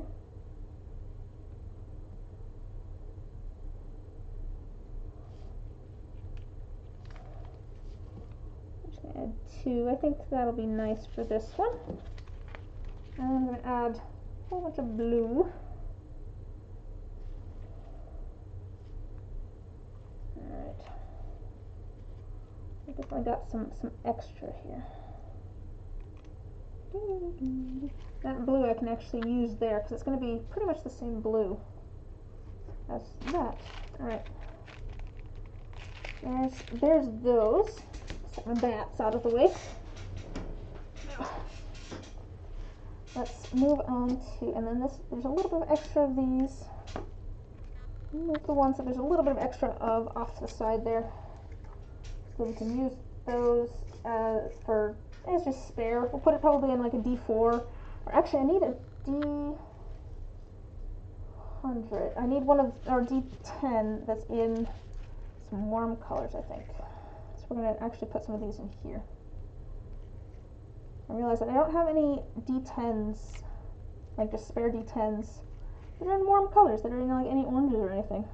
So we're gonna do that here. Use up the last of this. Let me make sure, yep, we're good there. We've got plenty, so I'm just gonna use up the last of this here.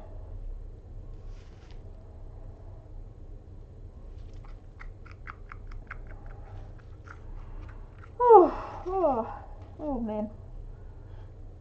I've made it a new goal of mine. This is completely off topic to anything we've been talking about. I've made it a new goal of mine to actually like change out of my pajamas now, because like I've been like working on stuff in my pajamas, and I'm like, I think it might improve my mood if I actually like get dressed and look nice during the day. I'm figuring my rule is on my days off I don't have to change out of my pajamas, but on the days where I'm working, I might change out of my pajamas. Because I think there is some sort of, I don't know if it's a correlation or a causation between mood and like actually like, you know, getting dressed. I don't know, because like, you know, I don't know if it's a correlation or a causation because like if you're like depressed, you're less likely to get out of bed and get dressed, I suppose. A little bit of that left. But I feel like it goes the other way too. I always feel better when I'm dressed nice. My shirt has a hood today. I can show you in a moment. Actually, I probably can't show you in a moment because I don't want to get resin all over it, but oh, here, I can turn it around. Look, look, look. My shirt has a hood. It's all fun. Alright, there's a 10.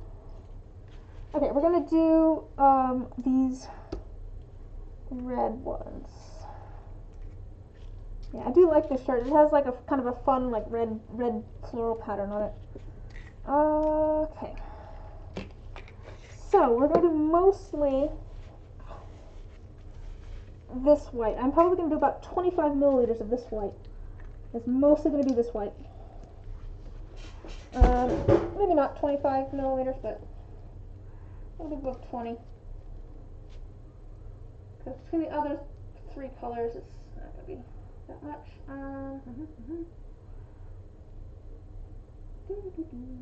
Actually, we're going to go to about 20. I have a thought. I'm going to go 20 of this. Okay, there's about 20. That's going to be the white. I'm going to do about 5 of this one, I think, which is the shimmery sort of the white gold. I think I want a little bit more of that than I had last time. It was hard to see. There's about 5.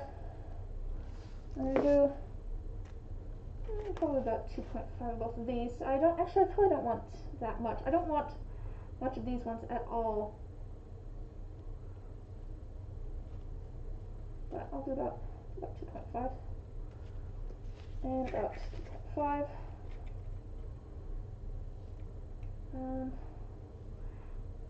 And the reason I can go a little bit lower is I think I'm going to actually use some of the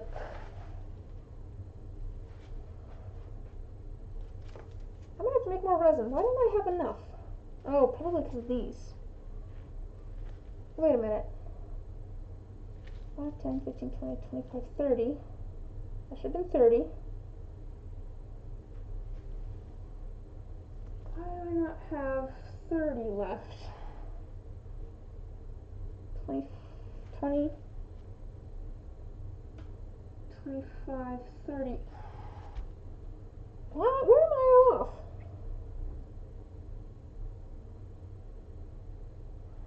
Well, I'm gonna still, I'm still a little bit of this back to get to about 25 because I have had extra, so I think we'll be okay at that. We saw that blue, so I think we'll be okay. Actually, I'm gonna pour a little bit of this extra back because I'm gonna use some of the clear in this one, so it's only got about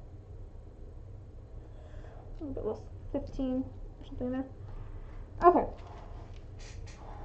I'll drip of this here. If all else fails, since all of these are different, if I end up not having quite enough, I can always make the next one of these next time. I'll probably put more resin here than I needed because I really don't need that much of this red. And then here's the dark red.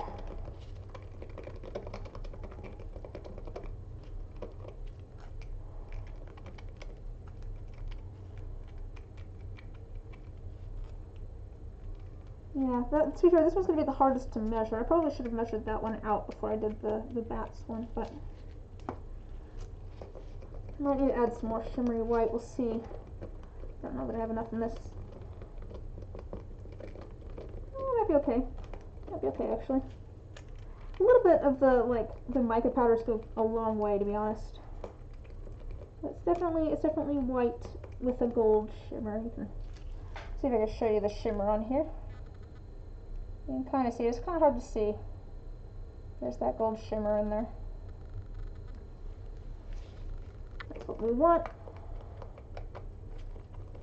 And then this one is going to be white.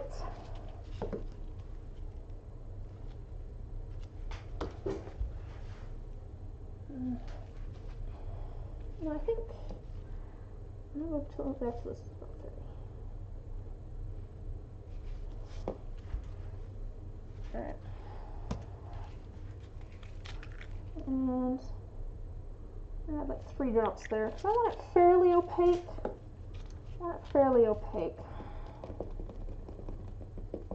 Not necessarily like super opaque, but I want it opaque enough that it doesn't end up like pink again. I don't want all the red showing through. I do have, I think I mentioned, an idea though, to hopefully keep it from going pink like it did last time. So I think I have my colors here. I think that's all pretty good. Here is my plan. So before I poured the white into the cup, and then I poured the red, and so when I poured it into the molds, the red went first, and then the white went over the red and ended up making it kind of pink. And I don't want pink, I want it to be white and red.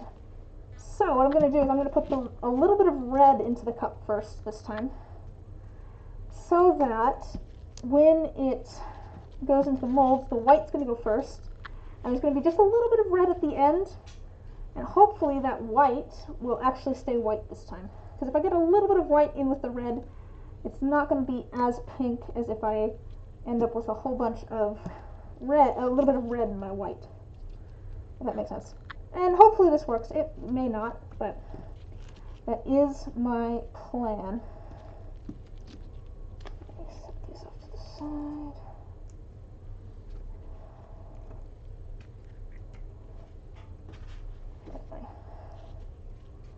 Okay, all right. So, and we'll see if I have to clean this out every time, but we're gonna do a little tiny bit of red, like tiny bit of red, the bright red, a little tiny bit of the dark red, a little tiny bit of clear, to kind of cover that a little bit, hopefully protect it from the white a little bit, and then we're gonna add our white, and quite a bit more white, because we want that to pour first. Cool, and I do think that it's separated from the red a bit this time, which is what I wanted. And then we're going to add a little bit of this kind of golden white. It's like a white and then it has kind of a gold shimmer to it.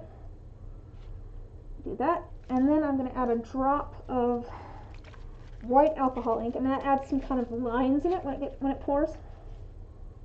I'll do that semi close to the front. Let's see how this goes. So now we have the red off on the back there, so hopefully it pours in there last, as opposed to pouring in there like first. I don't think I have enough here for the 20, so let's start with maybe the D6, see how it goes.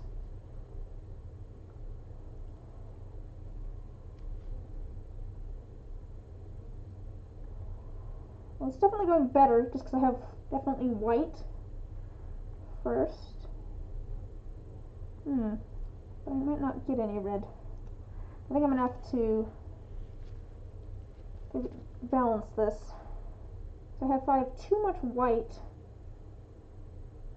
first, then we never actually get to the red. That's fine. I'm going to just keep going. All of these. And then once I start getting to the red here, I'm going to switch back to the D6.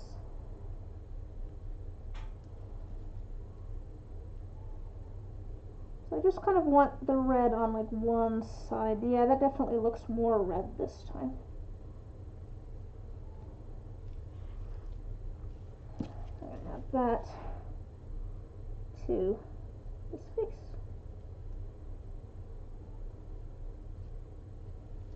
And then I'm going to do that to the D4 here as well. I just kind of want because the idea is I want it to look like bone and then have some like kind of blood showing through. So I really want kind of the blood to be on one side more than anything. I think that's going to work better. I think that definitely is going to work better. I just need to make sure that I think I'm going to need to wipe this out so that I don't end up with it pink. That was my only real concern here. It's ending up pink again, so we're going to blood power stones, yeah.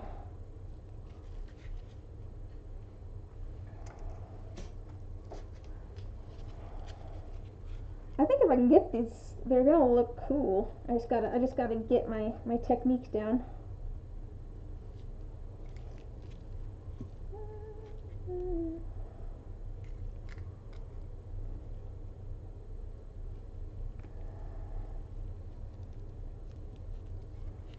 All dice are power stones, charged by the alchemist.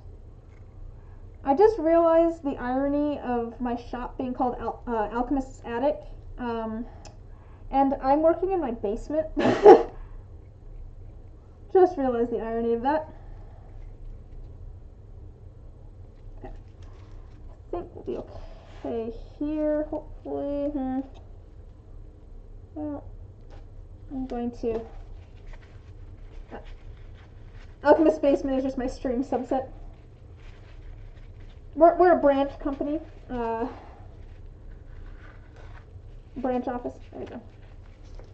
Alright, I just want to get some of that red kind of out of the way, because I want it all to be in kind of the back.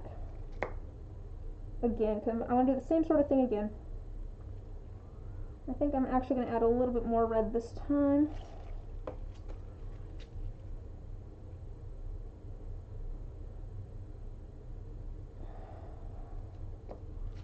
Like before, we're going to add a little bit of clear. I'm hoping, I don't know, I feel like I'm missing resin and I don't know where it went.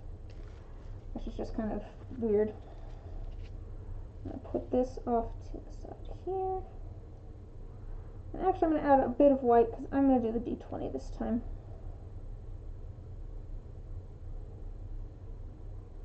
And I think that definitely takes more white. Bit of the shimmery stuff. And then a drop of the white alcohol ink. I really should move this so I don't end up with my arm in it. I'm going to set it over here for now, out of my way. Okay. And we're going to try doing the D20. Again, see my cup here. I have my red off to the side. I'm going to pour the white first. Because I just want some of the red to poke through. And I think this is working better for sure. Pour this. I'm going to shake it a little bit. I kind of want some of those lines. I feel like it's a very bone-like look with the kind of striations in it.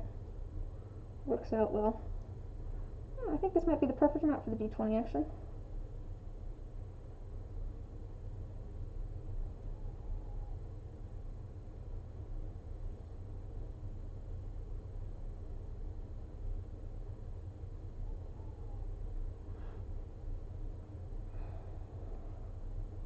I'm not even getting a lot of the bright red. Might end up adding some of that, but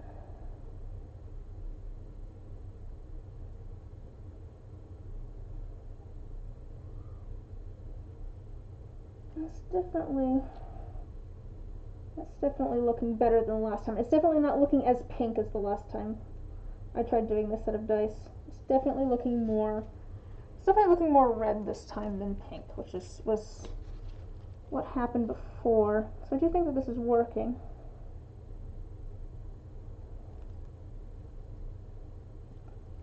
The kind of darkish red has a little bit of like it's kind of grainy a little bit, and I feel like that adds to it, to be honest. Kind of nice. Adds a little bit of kind of grit to it.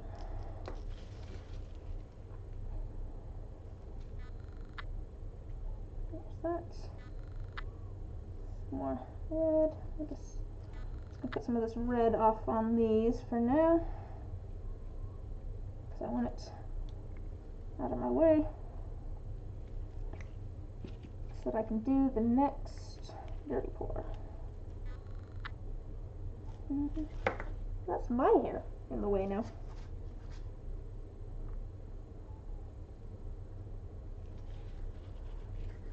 Alright, just gonna try and get this kind of out of the way again. Push that all back. That's all good red. And I'm going to wipe this out again because I don't want my white to end up pink. Should be okay, I think, but sorry. I'm gonna add some of our bright red.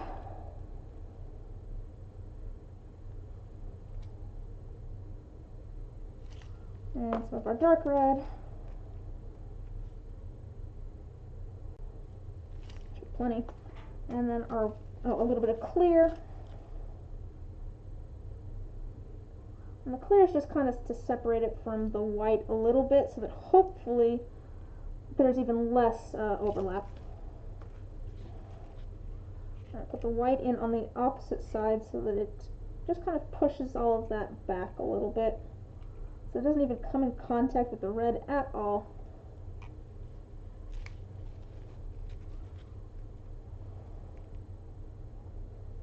And more of that white gold. And a drop of white, as before. This one has more red in it than the other ones did, but that's okay, because I feel like part of the fun with doing a dirty pour is that it ends up slightly different every time, which is just kind of fun. Let's see. Go for the D12. I might switch over to the D8 in the middle of this, because it's half done and it doesn't have any red in it yet, really. Actually, the D12, this might work well.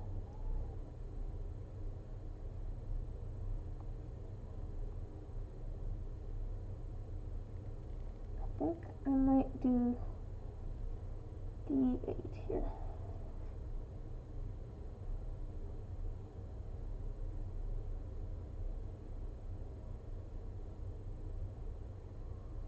So this one's actually ending up with quite a bit of red, but that's kind of fun. Like, that's what I'm saying. Like, I feel like it's kind of fun where every die, some of them show a little bit more of one color, some show a little bit less of one color. So they all match, but they all look different. That's just, I don't know, that's just fun to me.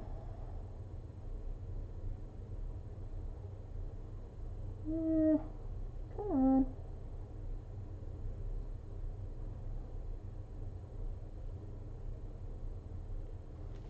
scrape this out a little bit and just add it to the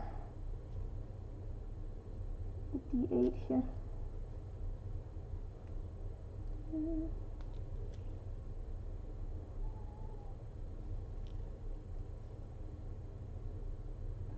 Like that one definitely has more red, but that's just kind of cool. That's kind of cool that one has more red. Like let's maybe add a little bit more, like a bright drop of red to the D4. Yeah, let's add a little bit more red. I think that's fun. Alright, scrape all that back again, because it's all that red in there. I'm going to do same thing again.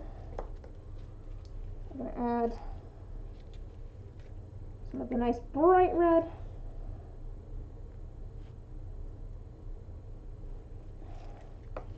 Some of the dark red.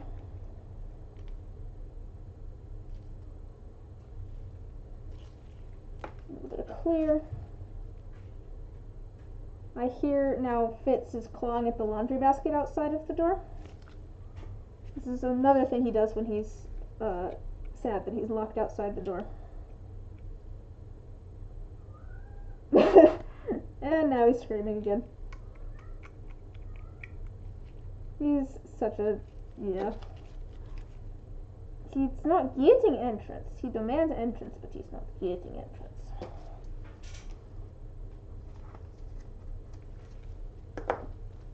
I didn't scrape that down. It's a little bit pink. It's not what I wanted.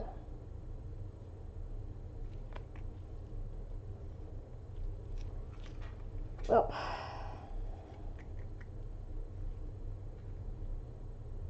more of this white gold. Now I'll drop of the white.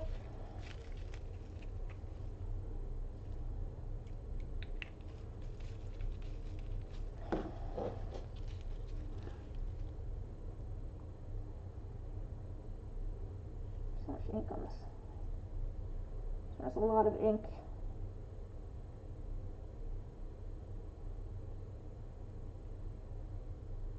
Well, actually, no, it turned out pretty white, which is good. That's what I wanted.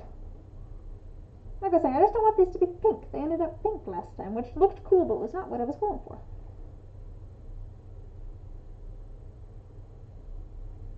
Alright, we're getting to the red.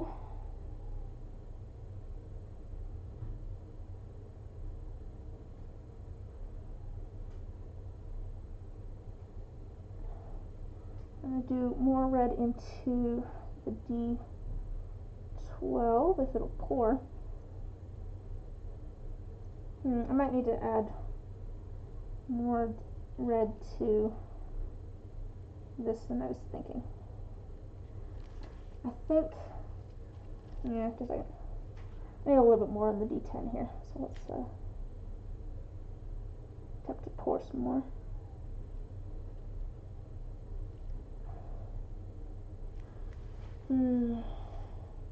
Alright. If I can finish off the D12 here. Probably not. I think I'm gonna, let's strip this back yet again, put it on the other side.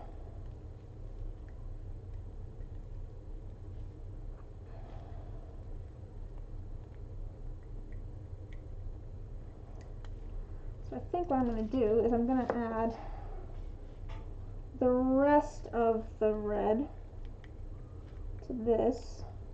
Might not even get to it, but I think we probably will. So I'm just going to add the rest of it all along this side, as well as all of this red along this side.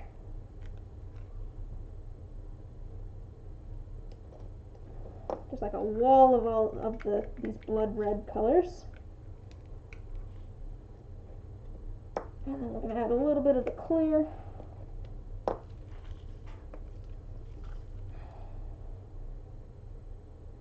There's kind of a barrier here between the red and the white. And we're going to add the rest of our white, which is not a lot, which is part of the reason I'm adding all the red. I think this last little bit of white is going to go into the D10 here, and then the red's going to end up in the D12 and the D10, so they're going to end up with fairly dark sides to them, which honestly I think it'll look pretty cool. It'll be cool to have like a mix of like the ones that are like mostly white and the ones that have more red to them. A bit of a mix. But all together then they will look like bone and blood.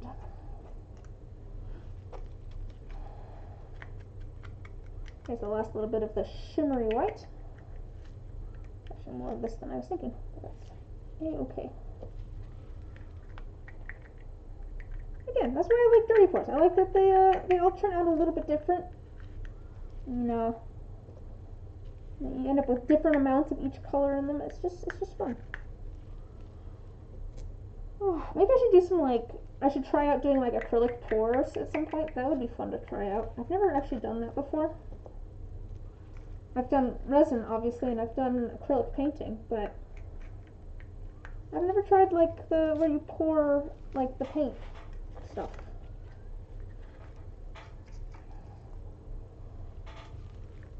Drop off the white.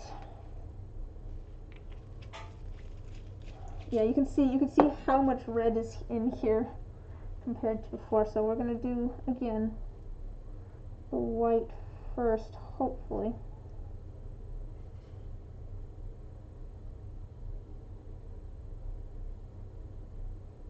This one's actually gonna end up mostly red. That's fine though. Like I said, it's nice to have a mix, and also I can re-pour single dyes. That's easy enough to do.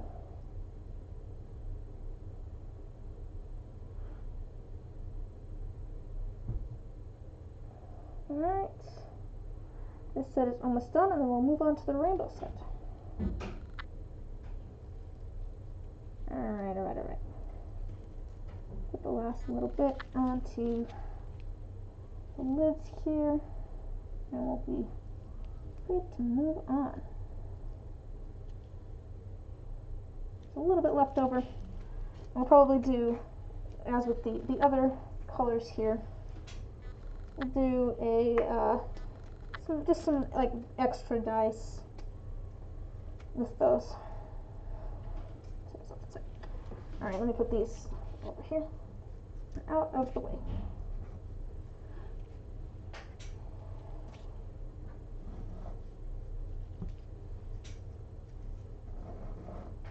Just a second, I've set some of my colors over here, and now they're getting in my way.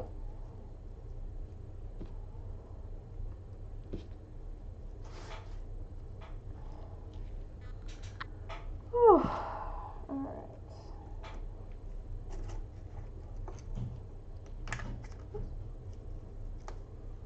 And now for our last ones.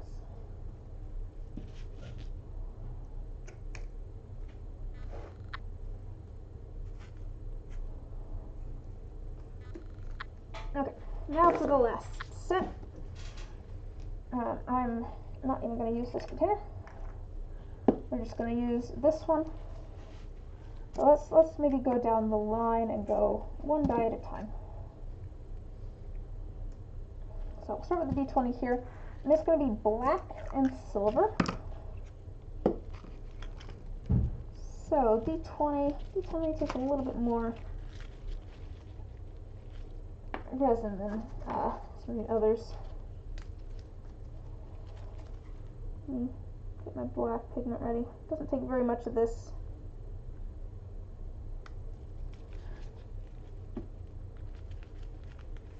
So let's do a little bit less than 5 of each probably. Yeah, see, it's nice and thick now, which is what we want for these dice.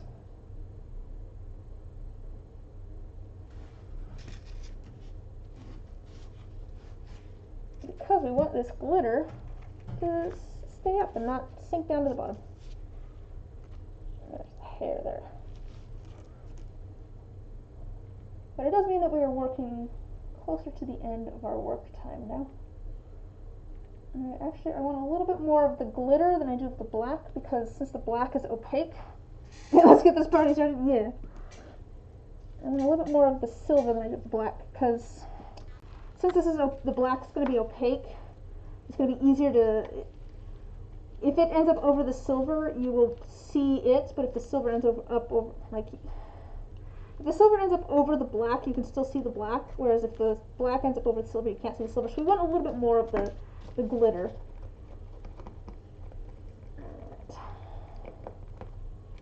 Alright, there's our glitter. I think that's an appropriate amount of glitter. And we're gonna pour this into the mold. Just do a little bit of glitter first. I'm gonna try and swirl this together a little bit. That's easy enough to do. We're just gonna kind of add a little bit at a time, and they will kind of swirl on their own a little bit.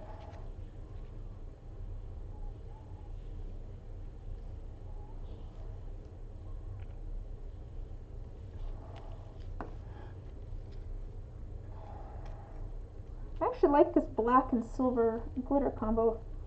I'll show it to you in just a moment, but I feel like that just works with the, it might be harder to see the black a little bit for you, but like it just kind of works. A little bit of like the dark shimmer in there, I don't know.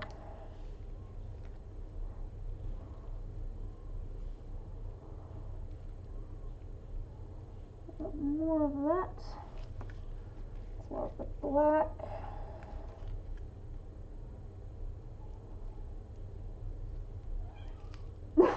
Now I hear not outside of the door. He's now screaming for it to be let in. To be fair, when I'm not working with like resin or soap or something that's dangerous, not is like the only cat that I allow in here, and that's because she actually causes the least problems. She's the kitten, but she causes the least problems in here. Alright, there's the D20. Here, I'll show you so you can see. It'll be a little hard to see, but you can see the glitter there with the black. It's a little messy on top, but that's a-okay. That's going to work out fine. Got our black and our silver. Moving on to our pink, our D12. It's also not going to take a lot. A little bit less than 5 of each. I might not have enough resin for all of these. It'll be close. It's going to be very close.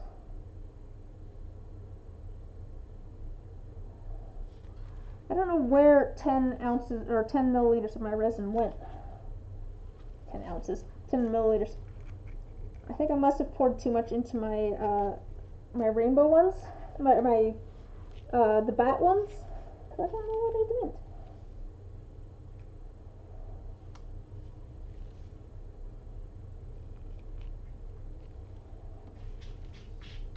Oh, there we go. There's Knot scratching at the door. You've been blessed with the kitty cat that's once in. Alright.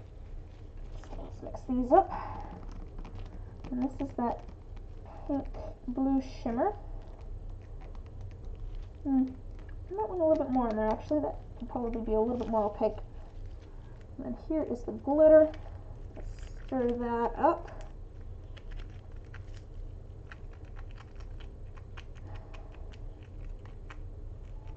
That definitely looks pink.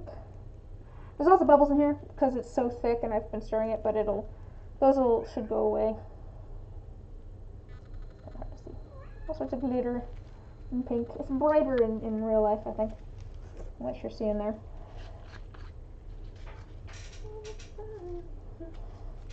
Yeah, a little bit more of this. That could be a little bit more opaque. Cat goes meow. Yes. Yes, she's adamant that she be allowed in here even though I'm working with resin. Like I said, they just want to hang out with me and it's very sweet of them. But also, not right now while I'm working with chemicals that would be bad for them. Alright, let's put some of that in. Hopefully I poured enough into these cups. Close. So that one, I think this is going to be pretty. It has a little bit of a blue shimmer to it, but I think it'll look really nice with like the iridescent glitter that's in there. So, but we'll see. We'll see if it's how you want it once it comes out. I think I might have just enough resin. It's going to be rather close here. Actually, let's add that to. Actually, no, I don't want that there. I'm going to put that in here. I think I actually want the other one against there, because the iridescent flakes, if they're up against the lid, they can get caught, and then it's just a pain to sand them down. You might end up with like iridescent flakes that like mess up the surface of the die. So it's just easier to put this in first, and then I do the shimmery one. Alright, I think I'm gonna have just enough resin here. I might have calculated this like perfectly. It's a first.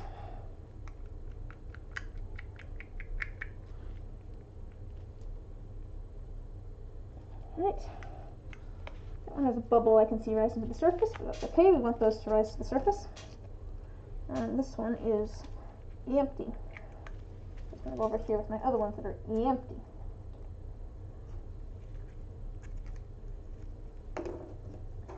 Alright, move on to the blue. I'm going to add a little bit more resin to this. Just a little bit. I'm going to add some resin to this. Shouldn't take too much. Really shouldn't take much at all.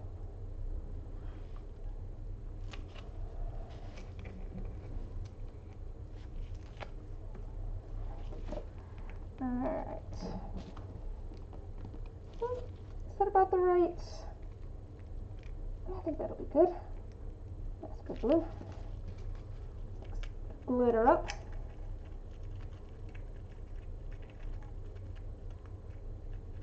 Ooh, it has like a little bit of a rainbow shimmer to it, which is pretty. That's gonna be nice, I think. Probably put a little bit more resin in here. Just a little bit. Get the blue glitter off of here that I apparently can't. Okay.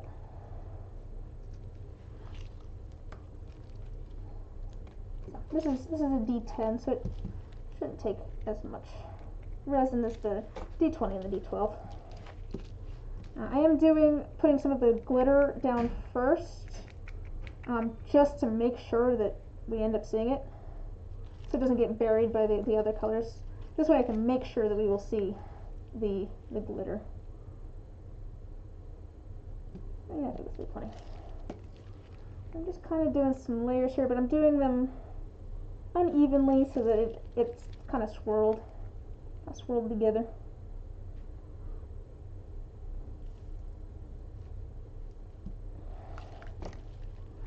Alright, let's add some of the more glitter. Yeah, I'm nearing the end of the work time here. It's getting very thick.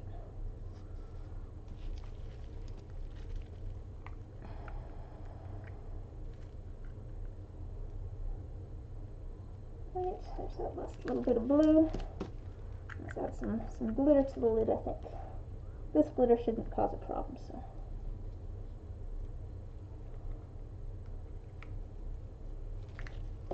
Alright, there's the blue. For the red. You know, I'm gonna do the blue and purple, because I'm excited about that one the most, and I might have to do a couple of these off screen if I don't have quite enough resin. Okay, purple.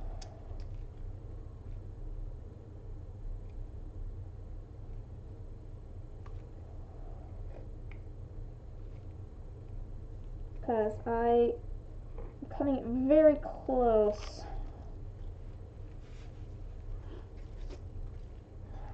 I figured it might be, because I know that you're excited for this glitter. I'm also excited for this glitter. I don't use this glitter a lot. Like, I just haven't gotten around to it, but I do like this glitter.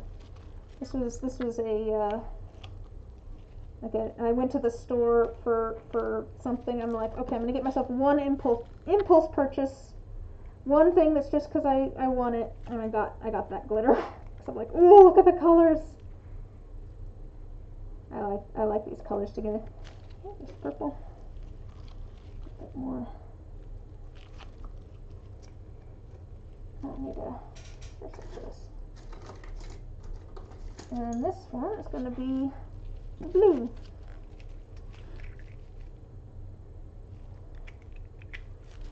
There it is. Oh, it matches the crystals on the mic perfectly. Oh, perfect.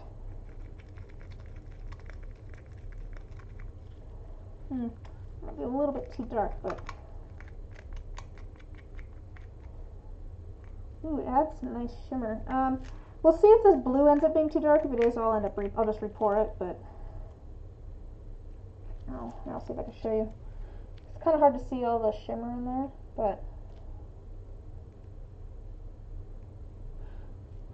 I might add a little bit more clear here.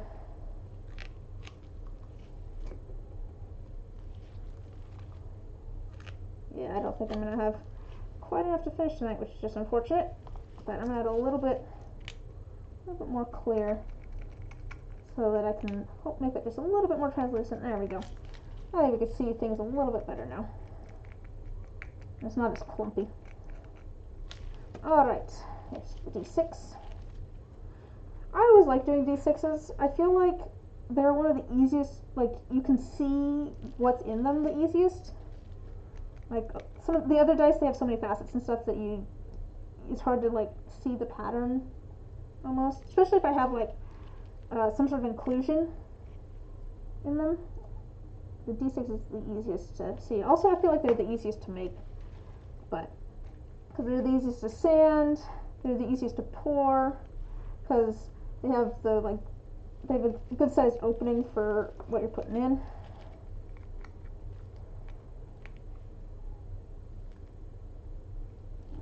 Let's get some blue.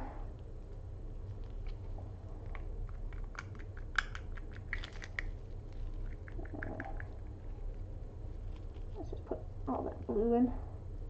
We'll do purple on top. Ooh, I think this is going to be nice. I like these colors. I think the purple and the blue are going to look really nice together.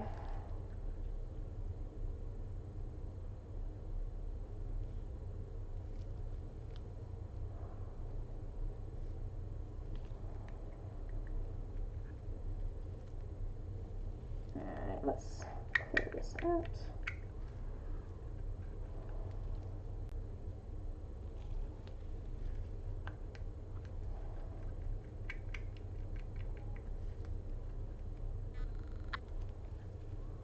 Let's see, what is today? Today is Saturday, Sunday. Now, I might make the last couple of these. If I was to make these next Wednesday, would you be interested in seeing them being made, Megan, or should I just make them on like Monday and send you photos? Do you have a preference?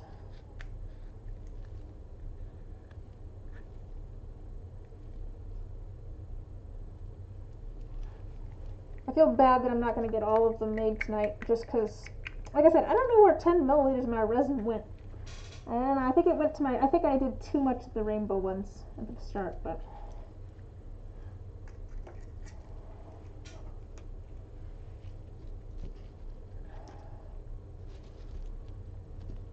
Alright, let's do, how much do I have left?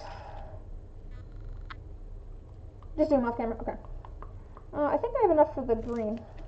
Yeah, I think I have enough for the green. Let's do the green. I think I'm going to end up doing the red and the gold off camera. We can do a nice shimmer.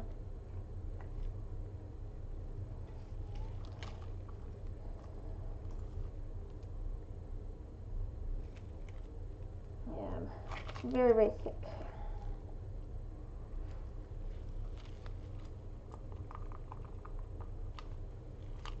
Alright, yes, the kind of end of that.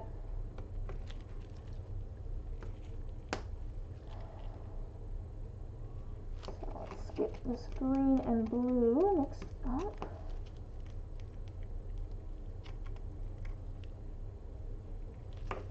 It's almost lighter than I was thinking.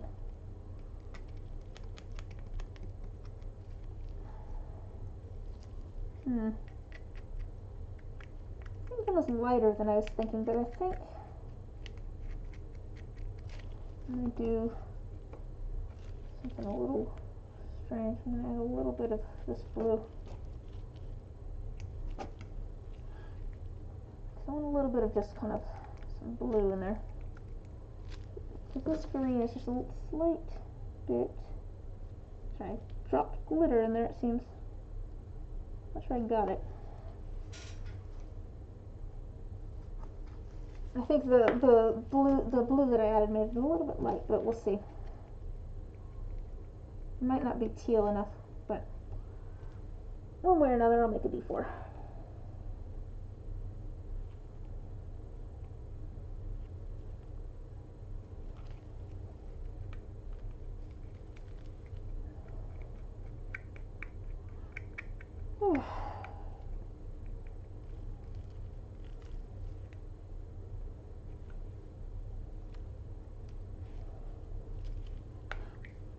Oh, sorry that we didn't get around to the last two of the dice on stream, but I will probably I'll send photos of these when I pull them out tomorrow night.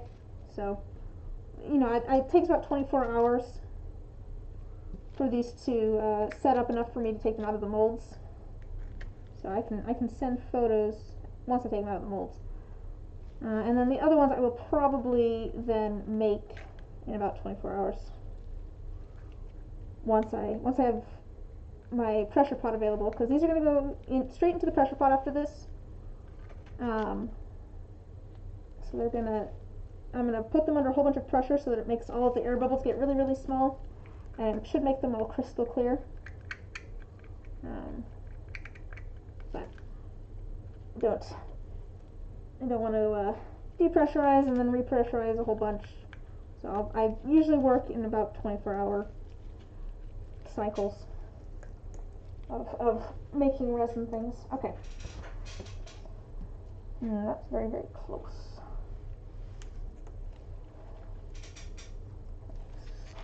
Just a tiny bit more out of here.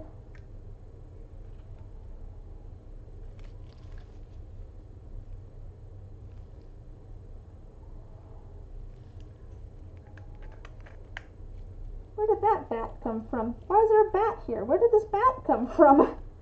Why is there a bat? Okay.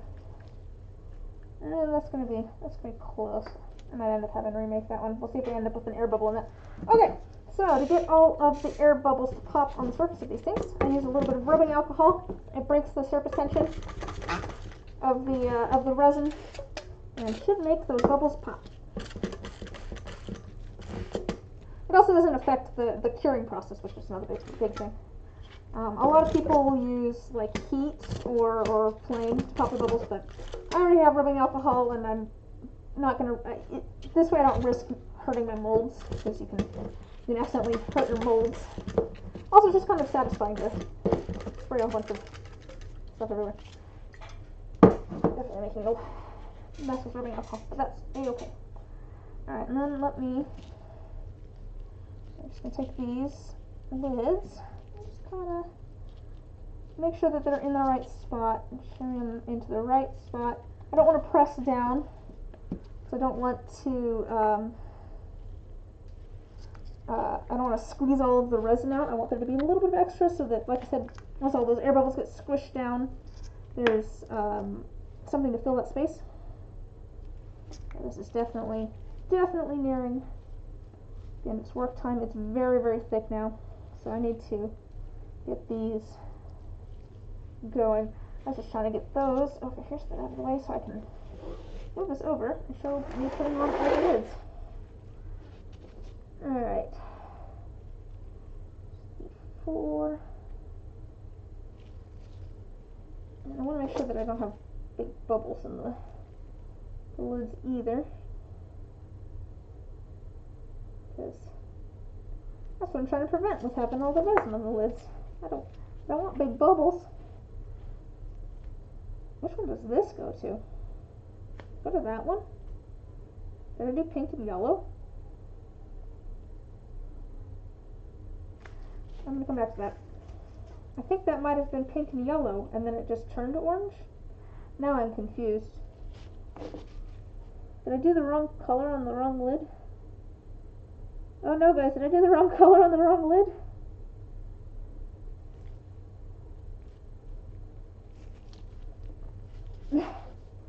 It's not a big deal if I did. I'm just not sure now.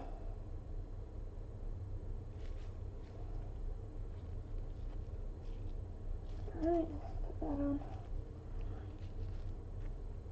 Here is a D6.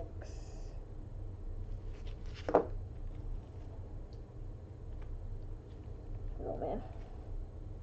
I want to shimmy these into place so that they're all kind of locked down, but I don't want to press down on them too hard. Alright. Oh, here's my other D6 that has the honey.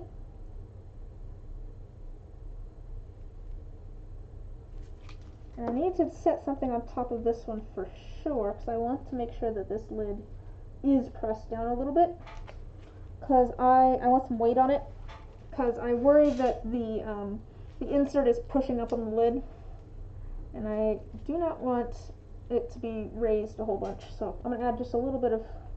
I'm probably gonna. I'll stack like one of these on top of it, or a couple. But let's see here. Let me get some of these red ones. I think.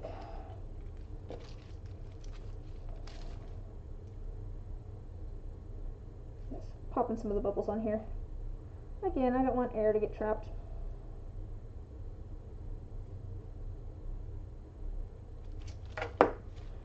Alright, there's the 20. It's definitely looking more red than last time, so that's a good sign. D12.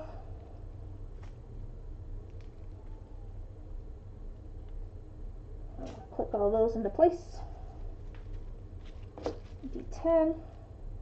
More bubbles. And the numbers. There's also a bubble on top here. Let's just pop that.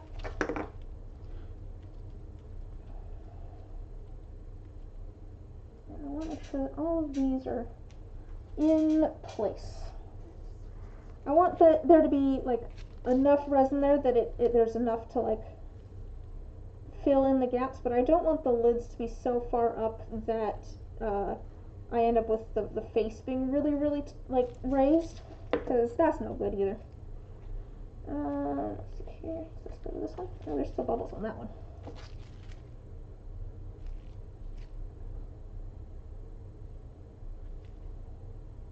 I'm just manually popping some bubbles now. Alright. Oops. I've messed this one up a little bit. I put the lid on backwards, and this is why I cut my keys differently now, so that I know which way the lids go on. Yeah, that one's definitely got in there. Alright, here's the D4. I might have to pull this out so I can make sure that I wiggle this on.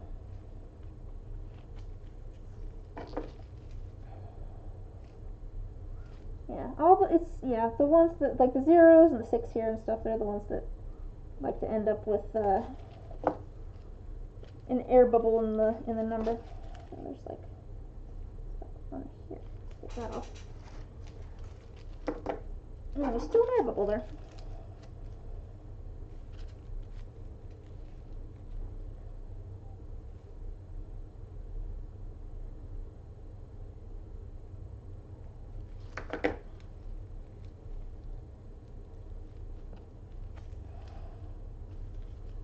Alright. Sort of the same thing over and over again now at this point. Just getting all these lids on. It's D8 and more air bubbles. Get out of there. Put that thing back where it came from. Or so help me.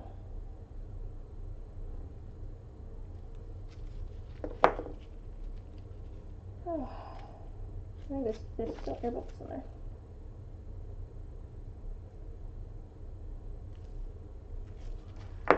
Whew. I didn't actually do a ton today. I spent like 4 hours sanding dice because I'm planning to have more stuff in my shop on Friday. So, in about a week, a little bit less than a week. So I want to make sure that I have everything ready for that. So I had a few more sets that I wanted to get done before then.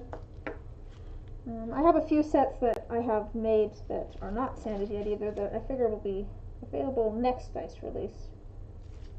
Here's the blue. Yeah, I guess that one. Oh no, you know what it is? I figured out what this. Okay. I figured out it's not the wrong color. It's the extra resin one that I put the extra yellow and stuff in. Okay. It was a false alarm. It's A-okay. Here's the lid for the orange and purple. I have found it.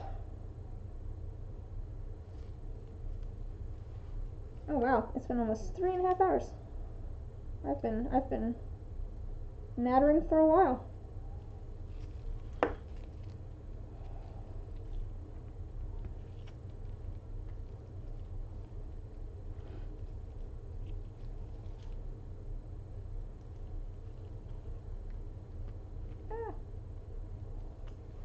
And here's the one for the D8. I almost said D7 because it has the 7 up.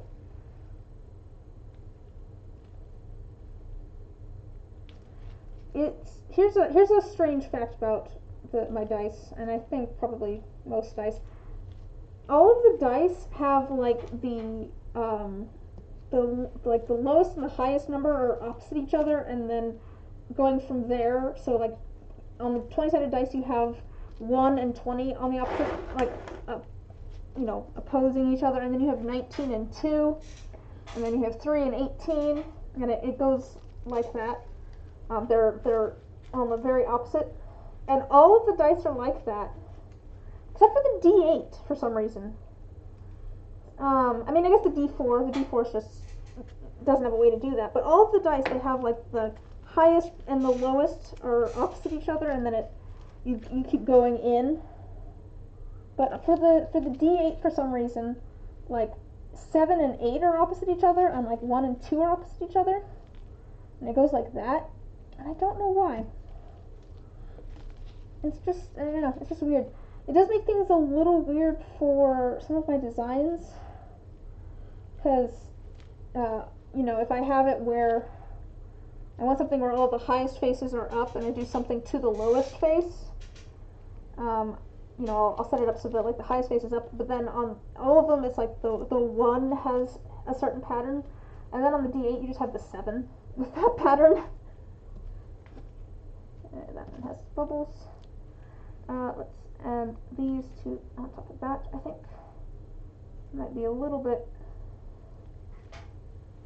unsteady, but I think we're good. This definitely has some more bubbles to pop here.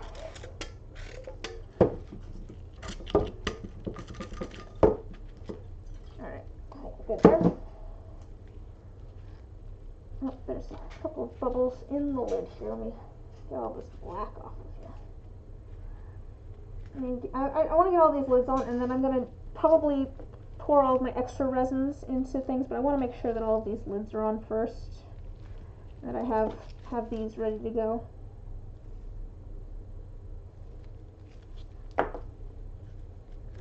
This is very much at the end of its hot life.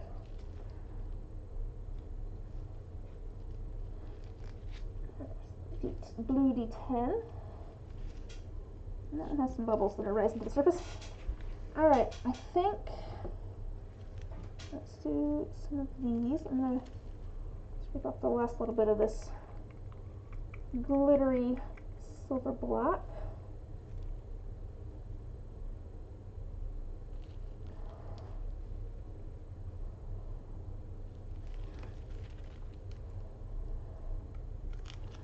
And there's not necessarily going to be any sort of like rhyme or reason to the extra D4 or the keychain here. I literally just use them as like if I have extra resin from the dice, it gets poured into there. So you get a nice little bonus keychain and bonus D4. Let's see how much I have left over with D4. I might end up doing D4, but I might just end up pouring all of my extra so far into this little crystal mold. There's all the silver glitter.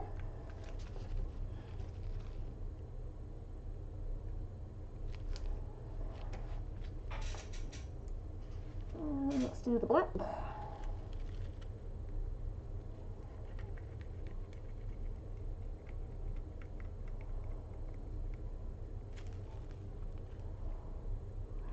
And depending on how full this is after those two colors, I think we'll add some. I'll end up adding some more. I'm just debating. I'm debating if I want to add the blues or the blues. If I want to wait and do like if I have extra gold, do it with the black and the silver. I feel like the gold might be cool. Have all of the kind of metallic colors together, but let's see how full this gets with just the black and the silver.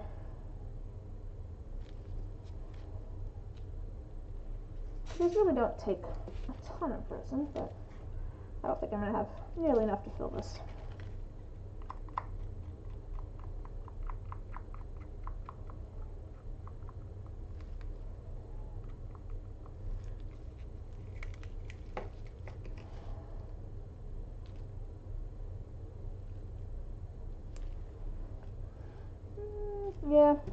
Yeah.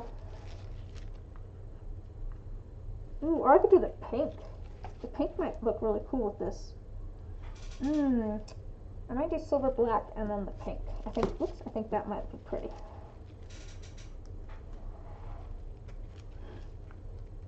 Yeah, we're gonna do that. Because I think this last little bit will fill it up. And I'm gonna probably do all the blues into the D4.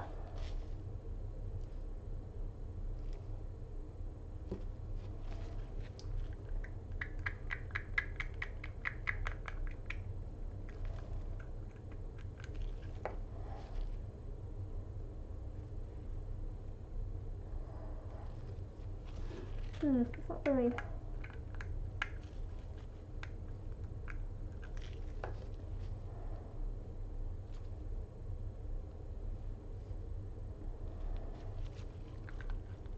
Alright, I think that's probably good enough for that. It's not super full, but I might add some more later. Let me do our next thing. Let's see. Oh, that's so nice. It works out. I don't really know anything about BTS. Because you said these were BTS themed, right? Like I've heard some of their music and stuff, but I don't know anything about the band members. But that's fun. That's very sweet.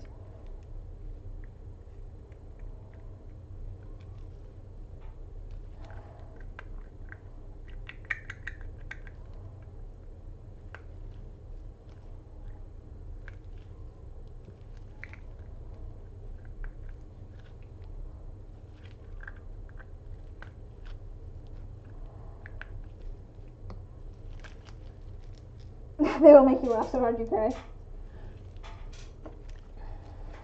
should watch their shows. I might have to look them up. Like I like their music. I've heard some of their music, and I have a friend who loves K-pop and has for years. So I've definitely heard quite a bit of it. But I guess I haven't looked into it too much. But maybe I'll have to look them up. They've gotten very popular in the States recently. I mean, I guess they've been popular in the States for a while, but like even more so.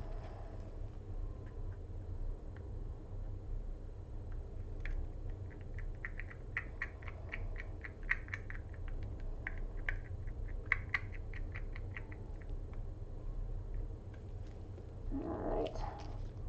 I don't think I'm gonna end up filling this up with all the blue, but I can do more than one pour on these, which is A-okay.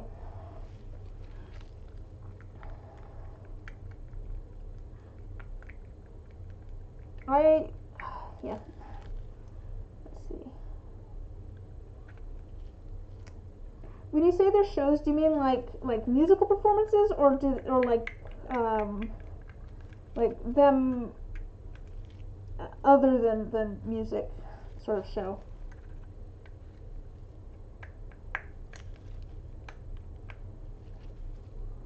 Yeah, that's not quite a full die, so we'll end up doing this in 2 pours, which is perfectly fine.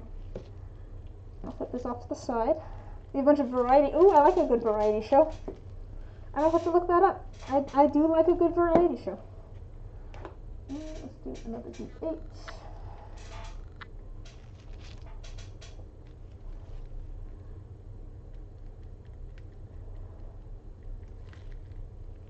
Oh gosh, look at all that red.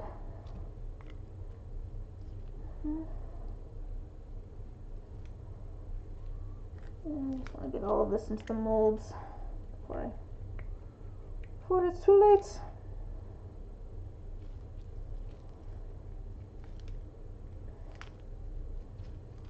So they should have a show called Run BTS where they just do a bunch of random things like paintball and you're doing water sports from Aqua Games. Oh, that's fun.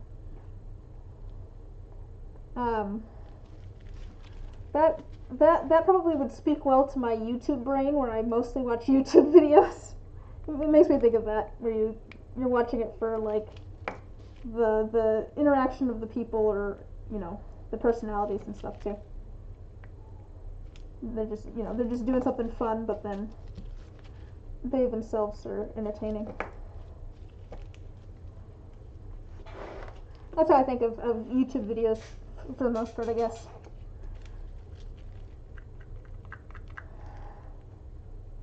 You have over 100 episodes. You'll have stuff to watch for days. Oh no. Yeah. God.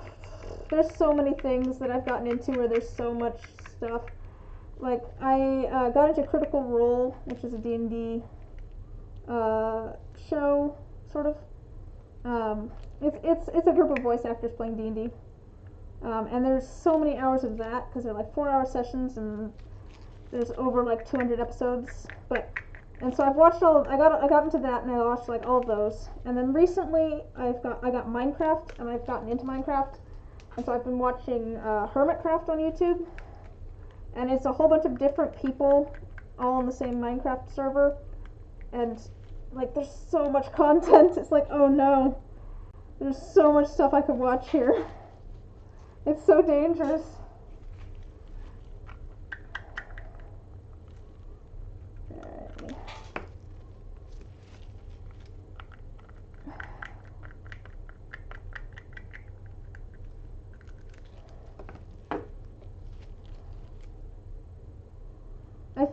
I think it's going to be one of those things where once I tend to get like really into one thing at a time.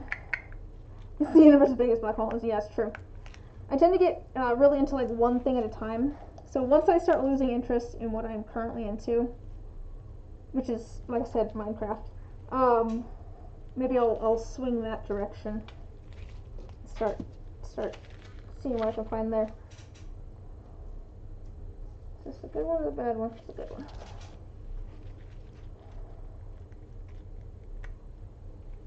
There's so much cool stuff on the internet, though.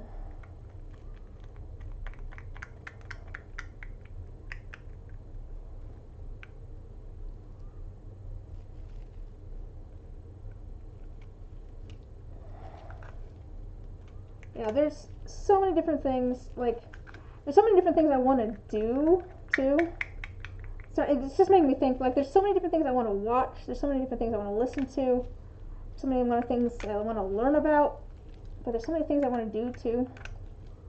Like, obviously making dice, which is fun. At the moment I'm like, maybe I'll make YouTube videos. Although I need to figure out the logistics of that. Oops, I just added way too much to this.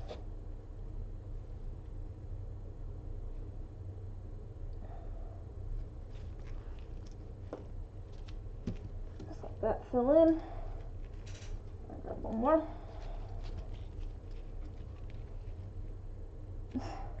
Oh, well, thanks.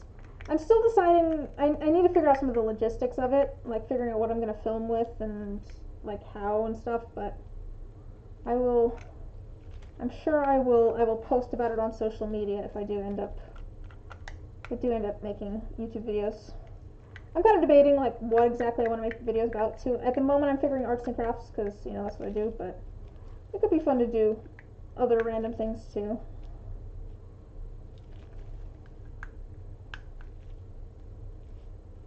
Alright, there's that one. But I mean, I feel like it would be nice for like resin stuff because like you don't get to see this stuff until the next day. So when I'm streaming, you get to see me making it, but you don't necessarily get to see how it turns out, like in the same sitting. But with YouTube, with the magic of editing, I could have me making it and also how it turns out in the same video, which I think, I don't know, I kind of like that to a certain extent. It always makes me kind of sad with like Instagram videos and stuff where people are like pouring resin and then you don't get to see how it turns out. I'm like, no, but how does it look though?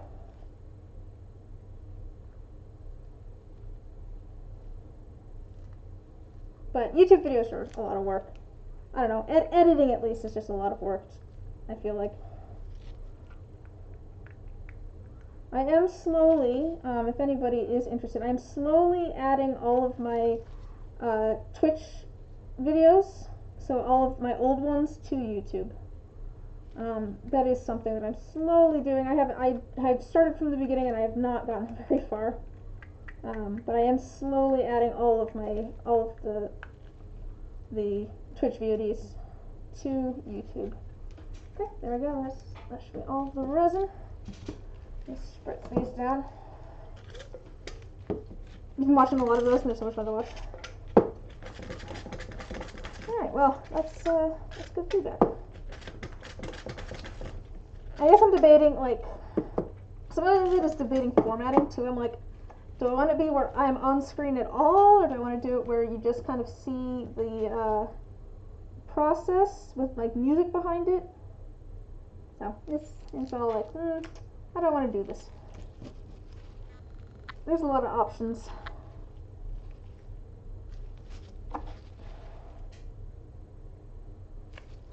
Alright, so I think that is the last of everything that I'm going to be able to put in tonight. This one I do actually push down because what kind of mold it is.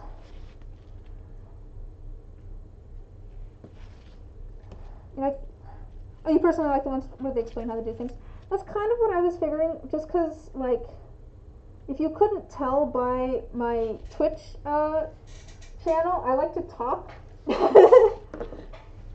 So I kind of was figuring I'd end up doing one with like a voiceover at the very least. Possibly me at the beginning and the ending of the video saying, here's what we're going to be working on and here's how it turned out.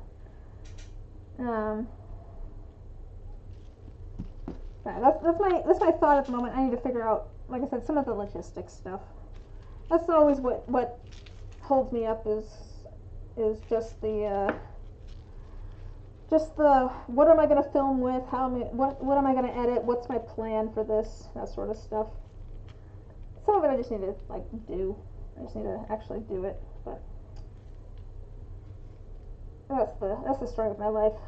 All right, I think that is everything, unless I think I might have just enough. Let me do this one.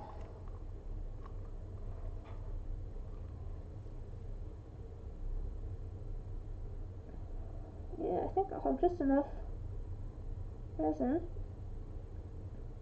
to cement that in place. Cool. I might have enough to do these actually too. Let's see if I can do this very quickly. Yeah, I guess we'll just do the one. Ooh, that's not a good sign.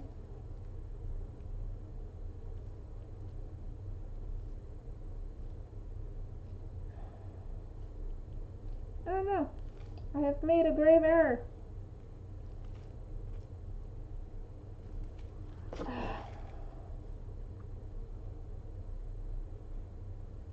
it's leaning over, that's fine. Alright.